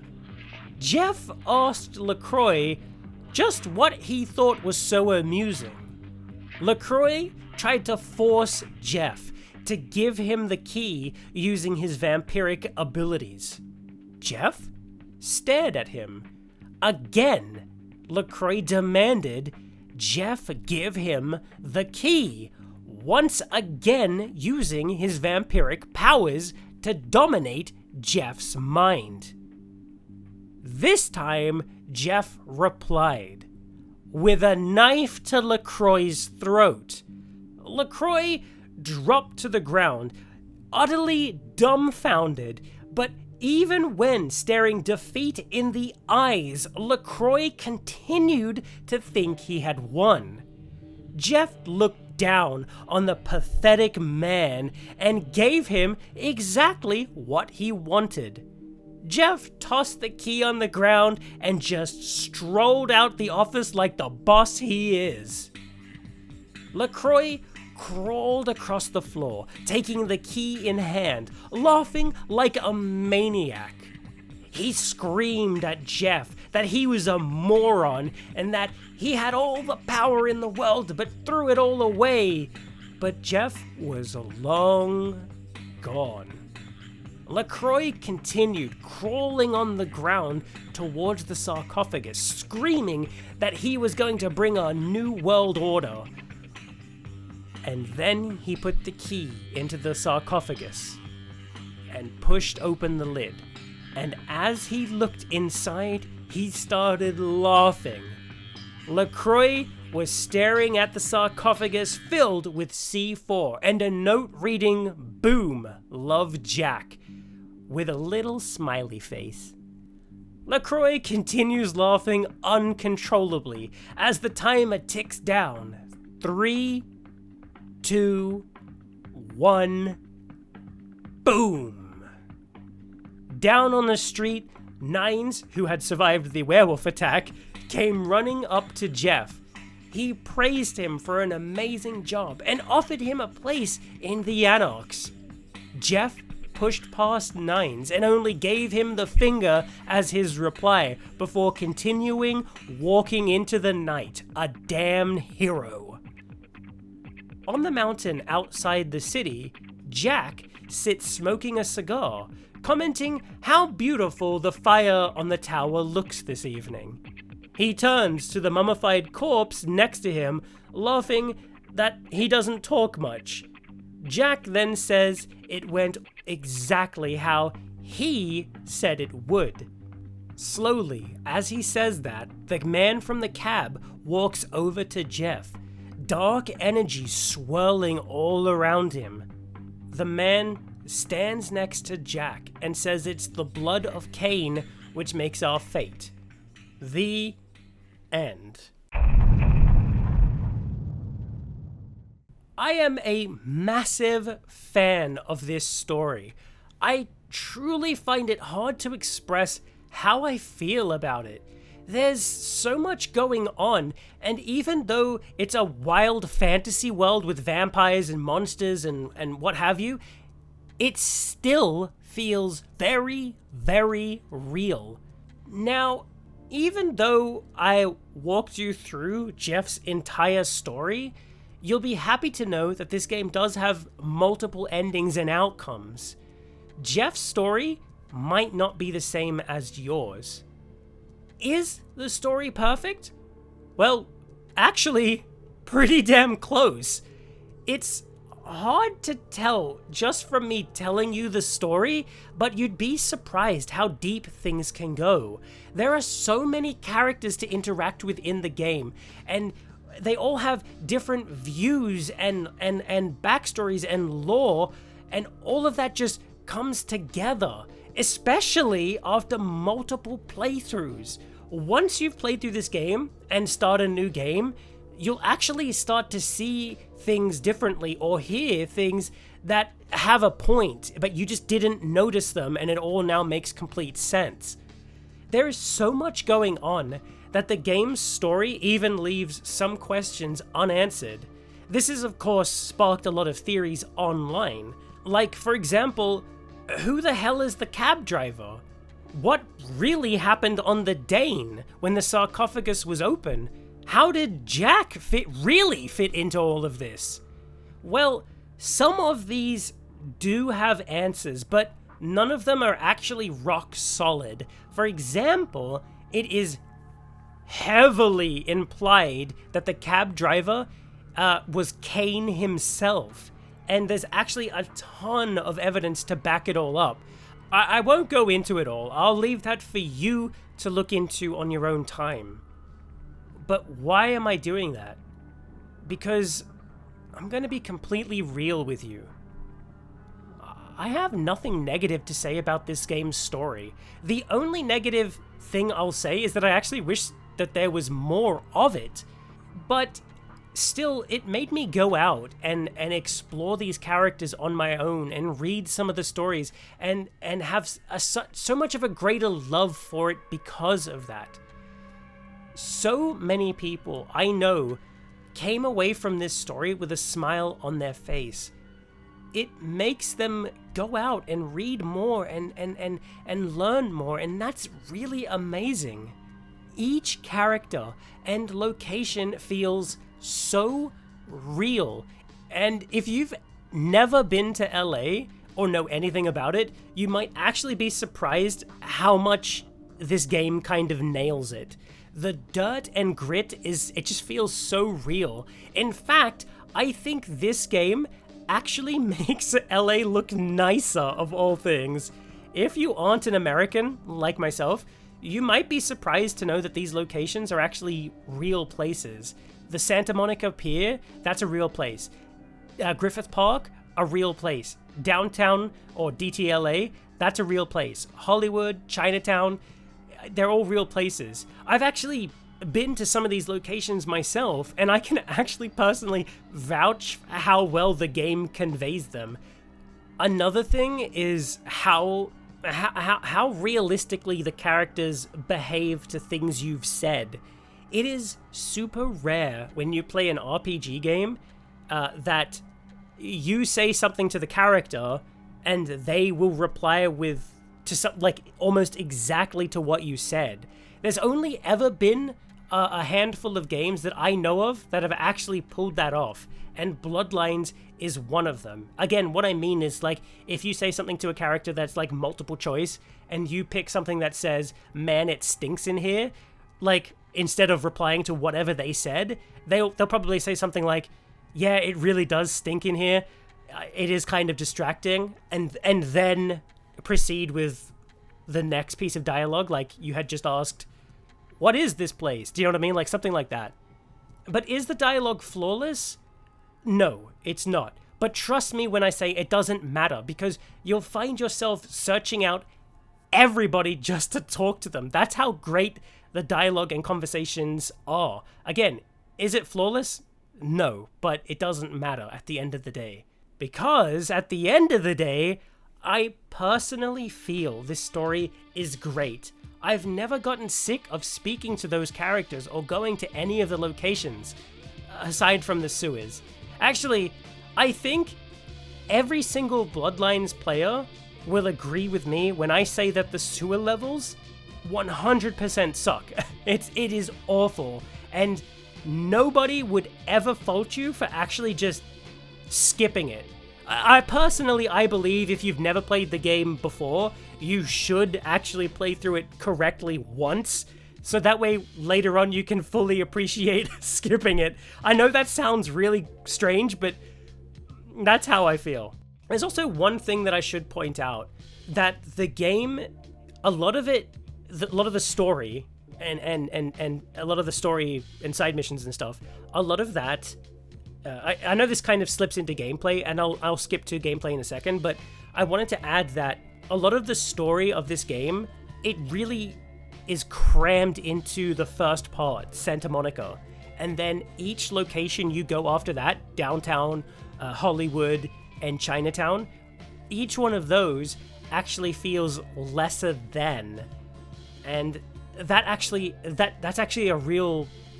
real. That's not like you imagining it, because when the game development started, they really put a lot of effort into Santa Monica, and then as time went on, they had less and less time to work on that story and the characters and the side quests, and you get a lesser experience as you progress. I know that's kind of weird, but I just wanted to put that in as a side note, just in case you were ever interested in why, if you ever play this game yourself, why Santa Monica feels so real, and then it slowly gets like lesser content as you go on. But anyway, that neatly, I say neatly, it brings me on over to gameplay. So let's go there, shall we?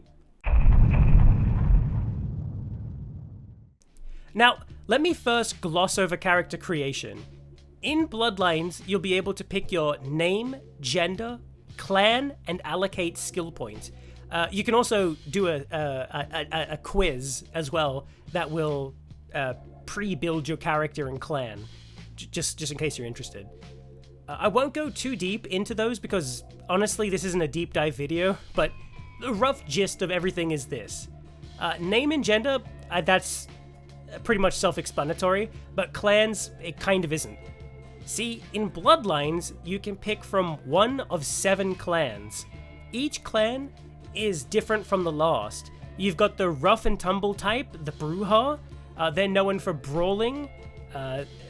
They tend to have more combat-esque powers, and most Brujah are actually anarchs. So if you're into like roleplay, you may want to like side more with the anarchs just in case, if you want to. Next is the Gangrel, which is what Jeff was. These are more animalistic types of vampires who are sort of, I guess the best way to describe them will be more like nomadic or druid-like. They can summon animals to help them in battle, or as you could see from the later footage, if you didn't just skip the whole story, you can actually turn into a sort of beast yourself, and then you fight with claws.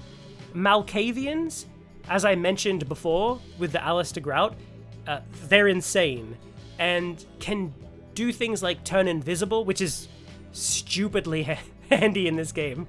But their powers aren't why people love these guys. It's actually, they completely overhaul the dialogue system in the game and actually have effects on gameplay itself. Like, I don't want to spoil it, but I feel like I kind of have to. Because they're insane, they do insane things. Like one of them is if you go into your apartment, the guy on the TV will actually start talking to you and you'll have a conversation with him. Is it real? Is it not? Who knows? But that's part of how I mean they affect gameplay. But the voices they hear actually do whisper things to you, the player.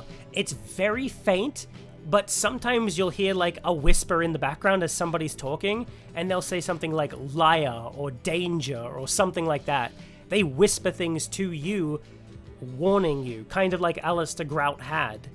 I personally played the game the first time with a Malkavian. I took the test and it gave me Malkavian, and I just rolled with it, and holy shit, did I love it. Seriously, the game itself, even if you've already gotten the whole gist of the story just from me telling you, you literally should go and play the game just as a Malkavian to see how whacked out it can get. It's worth a replay on that on its own, if for no other reason than to just laugh, and it is my personal favorite clan in this game. Nosferatu is next. This clan is actually really interesting. It changes, again, kind of like the Malkavian, it changes how you can play completely as well. Most Bloodline players will tell you that picking the Nosferatu is actually, it's essentially playing hard mode, because you can't be seen by any other human, because doing so, like, violates the Masquerade. That's what happens if you do vampiric things like feed or use powers out in public and people see it. So the cops will be called, or hunters will be sent after you. So you have to stay completely unseen. You also get less quests as well. So again, it's like hard mode. But picking this clan is another reason to play the game again, just to play it differently. This game has so much replay value, it's bonkers. It's really great. The Toreador clan, they're the next. They're kind of like the, they're like the pretty boys and girls, you know what I mean? Like the jockey people if you were in school, do you know what I mean? They tend to try to use their looks to get what they want, and they have abilities to make them move like really fast or stun people with their like amazing looks, making them suffer debuffs to help you in combat. The Tremere, whatever, they're more your magic type of vampire. They tend to be, they actually are, they're weaker physically in combat than the other types of vampires, but they make it up with like powerful blood magic and can even dominate the minds of people as well. I think you get special dialogue out of it. I could be wrong.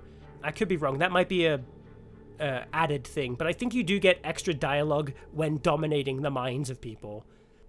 And to top it off, they also get their own special club to hang out at as well, which is really funny. It's in like downtown and you get your own like special club to hang out in. Finally is the Ventrue. That's what LaCroix was. They're very like aristocratic types who use their power to dominate the minds of the weak. They also gain strength, like they buff themselves up, or like the Tremere, not Tremere, the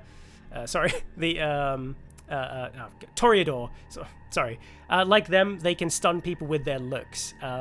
The only thing that they cannot do, which is unique to this clan, like the other clans have no problem doing this, that's feeding on rats or homeless people or ladies of the night.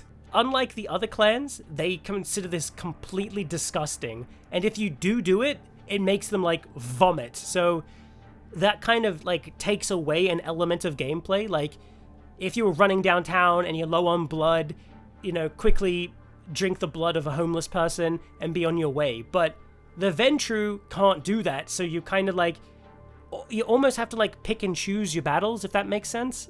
It's not as deep as that, but doesn't matter. That's the rough overview of the clans.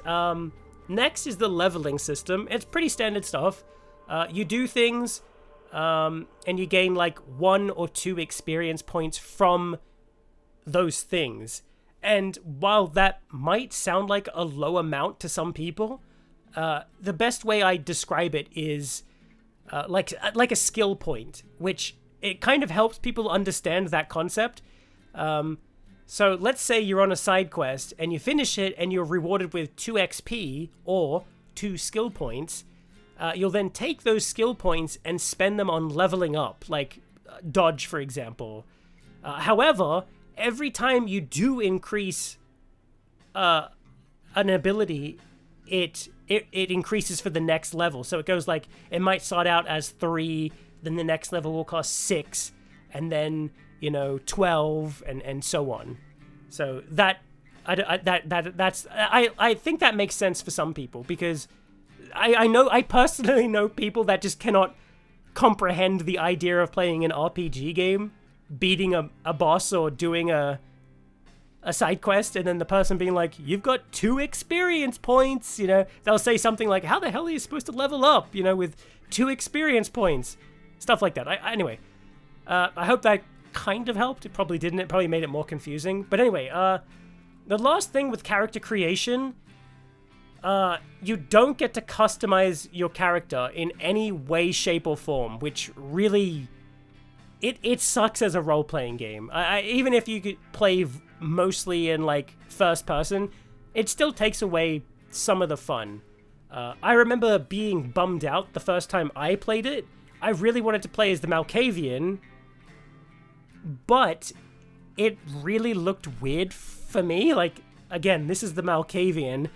He just kind of looks weird, but still, the only level of customization is you get new outfits for the characters, which do change the way the character looks, but it's more for armor than anything else. So there you go. You can't actually customize a character. You get what you're given, and they get outfits. So there you go. But that's it for character creation. So let me talk about the music now. I cannot stress enough how awesome the game's soundtrack is. The composer for this game was Rick Schaefer, and boy, oh boy, did he slam dunk it. The soundtrack really does feel like how the city looks.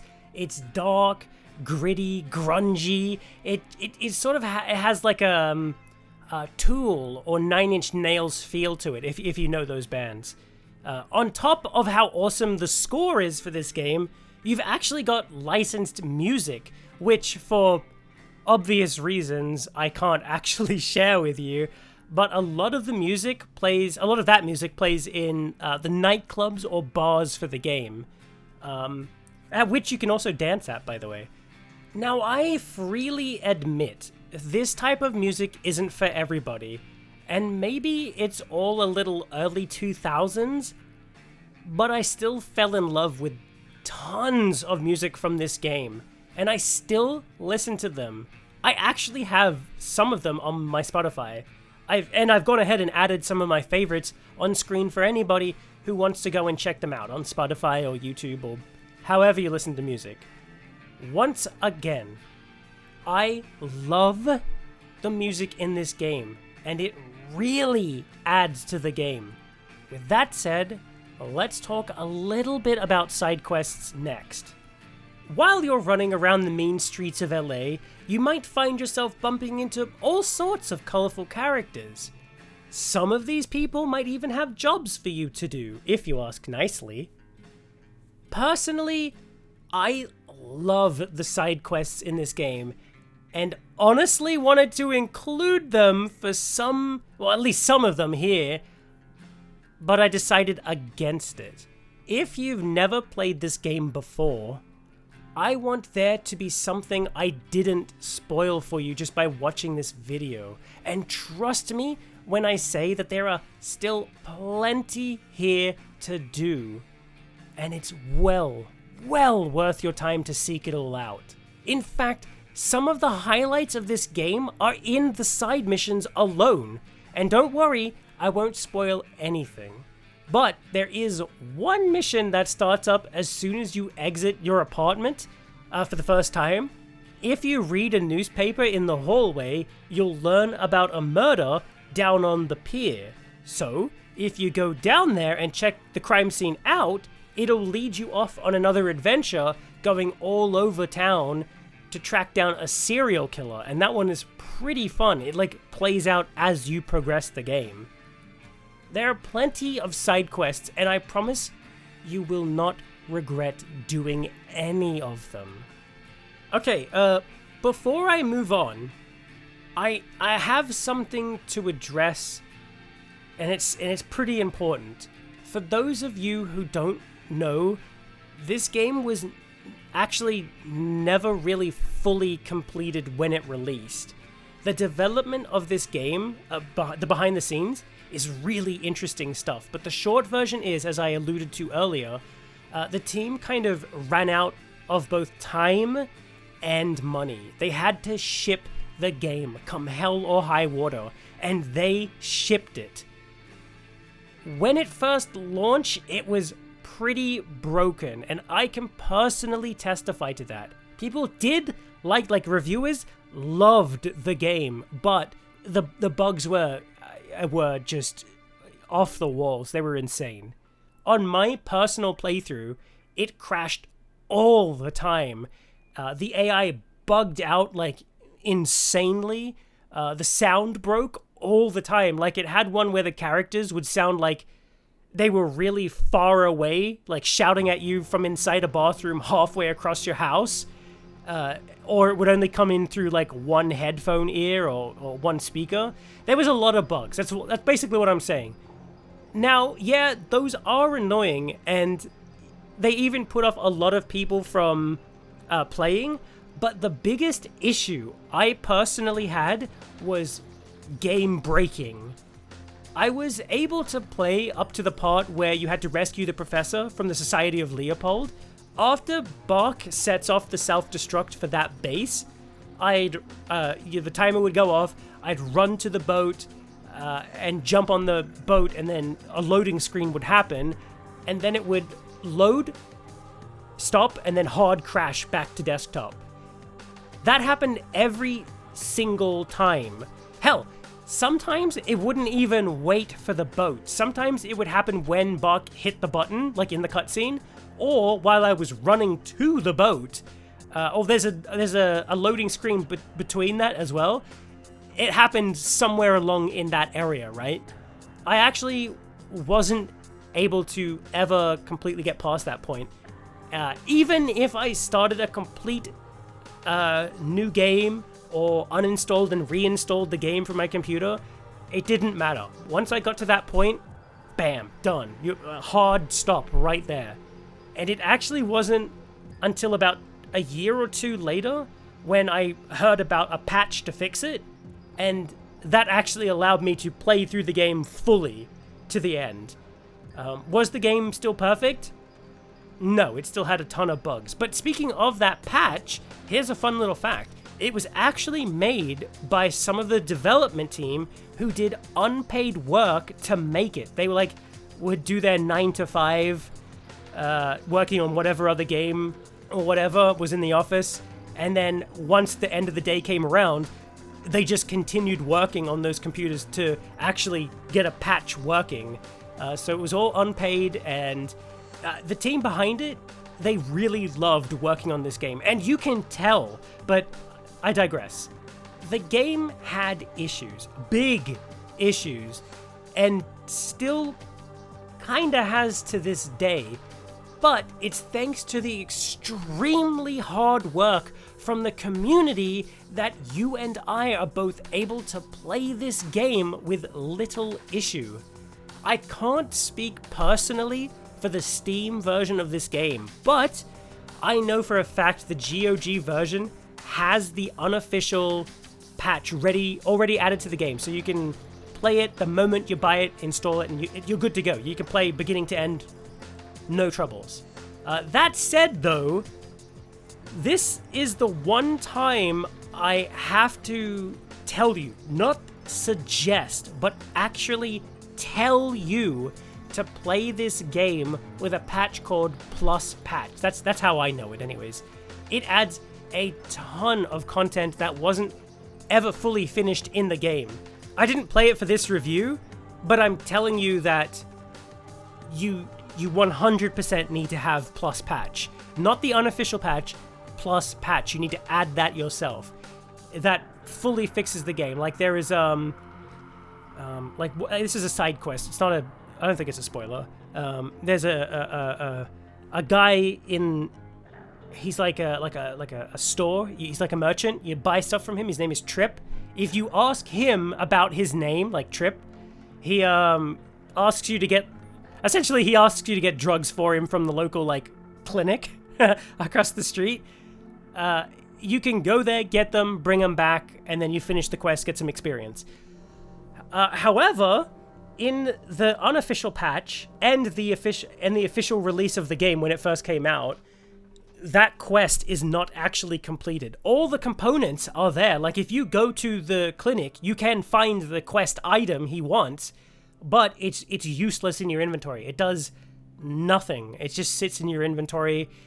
It's just dead weight. So the Plus Patch fixes all of that, and there's a lot of added content, a lot of added things in there, and it reworks the game pretty much how they wanted it to be. So play Plus Patch, have a good time. Is the game a little clunky? Yeah, it is, but that by no means makes it a bad game. In fact, it's actually fantastic. Heck, I gotta give a little shout out to something I never talked about, which is the facial animations. They're surprisingly good, and you'd understand what I mean if you play it for yourself. It's hard to look at, this and say, oh yeah, that's really good. It's way better when you actually have the audio playing. There's little twitches in the face or whatever that really, the lip syncing, it's really good. It's surprisingly. But you'll understand if you play it. Before I enter this segment, I want to say something else. It's something I never really got the chance to say before, and this really is important. If you personally worked on this game in any way, shape, or form, or somebody who did, you could be one of the people who even helped with the unofficial patch or even Plus Patch, any of it. I want to say thank you. Thank you for the hard work you did. You should seriously be proud of what it turned out to be. I personally don't know a lot of people who played this game when it released, but in the last few years, I've started to see so many people praise Bloodlines and get around to playing it and really expressing their love, and to me, that's amazing. I can't speak for them personally, but I'm sure they'd agree with me when I tell you how awesome you are and how thankful we are that this game even got released. So much love and so much detail is here from the pen and paper game, and holy crap, it couldn't have been possible without you and your hard work. So thank you so very, very much. So, I don't know if you noticed, this video is a little different from the Skyrim ones that I did. Yeah, it still goes through the story and all that stuff, but the goal of this video wasn't to point at the game and laugh and show off every single flaw it has. It was to praise the game and display how amazing it is in spite of everything it had to deal with. This game is seriously in my top 10 favorite games of all time, and I tend to play it like once a year. I wanted to share all of this with the world. I wanted to share something I love and hope that somebody watching gives it a chance. The voice acting is beyond amazing. The music is stellar. The writing as a whole is so damn incredible. It really makes this world feel completely real. I know a lot of this is just like off the cuff. It really is. Like a lot of this, I have bullet points. I'm just kind of like speaking. I'm just kind of ranting as I go. I'm very scripted, but for this, I wanted to just a free flow. I wanted to just express myself, and maybe I didn't get myself across, but who cares, right? Oh, I know that there is the sequel on the way as well, but honestly, I'm deeply worried about that. Don't get me wrong, I truly wish the team well, and I hope that when it eventually comes out that it's amazing, but I've heard so much drama and all the consistent delays, and heck, even the complete possible redo of the whole thing from the ground up. I don't know, they fired like the original writers and stuff. I'm not here to speculate, I'm not here to talk about it. I don't know. All of it just makes me worry, okay? And whenever it does drop, I will grab it, I'll play it, I'll make a video. All I'm gonna say is, I am worried, but I hope for the best, and I'll just leave it there, okay? I strongly urge you to take a chance on this game. The next time you see it on sale over on GOG or Steam, pick it up. And who knows, maybe you too will be like me and find that hidden gem that truly brings a smile to your face. I love Vampire the Masquerade Bloodlines. I really, really do. Oh, and just so we're all clear so I don't get questions, Vampire the Masquerade Redemption, it's a PC game that precedes this. It's not connected, it precedes it. That was pretty cool as well. The gameplay wasn't so hot, but the story itself was pretty great. I think it's even continued in the pen and paper game that all of this is based from, if I'm not mistaken. I don't have any of the books. I wish I did, but they're all really expensive. I really wish I had them, but it is what it is. But anyway, listen, that's it from me, pals. I hope I hope you really enjoyed this video. And if you feel like I've earned it, or if you feel like I earned it with any of my other videos, then please feel free to leave. I know it's all that stupid YouTube crap that everybody always says, but I just feel like I need to say it anyways. If you really do feel like I've earned it, please feel free to give it a like, subscribe maybe if you want, and feel free to unsubscribe if you feel like I'm I don't know, not living up to your expectations or whatever. Dislike it even if you want. That doesn't bother me, you know? Leave a comment. Tell me your thoughts, you know, all that stuff. I know you've all heard it all before. I'm not going to go over it again, but still, if you feel like I've earned it, please let me know. Let me know how you feel about this game. Let me know if you want to take a chance on it. I genuinely am curious to hear what all of you think, even if you don't like it. I'm curious to hear why you don't like it. That to me, that's interesting. I like to get like a discourse going. I don't want to hear people just being like, game sucks, I hate it, I hate everybody who plays this game, and then, you know what I mean? Like, I prefer it to be like, yeah, I enjoyed the game, but I wasn't really a big fan, and here's the reasons why, and then somebody else to be like, hey, I completely understand that, you know? I get it, you know, it's nice to talk about these things. I said it in Skyrim as well, you know, we learn from even things we don't like, and I think we can even appreciate things even more. Like, maybe you'll give it a chance, this game, once again, and then be like, you know what? Yeah, okay, I can see. But anyway, I've rambled on long enough. Up next is the start of the Fallout series, if you weren't aware. I'll be starting with Fallout 1, because of course I will be. And I'll slowly work my way through, you know, 2, 3, New Vegas, 4. I don't think I'll do Tactics. I don't even think I own Tactics. But I don't think I'll do that, or Brotherhood of Steel, or whatever it's called. I don't think I own any of those.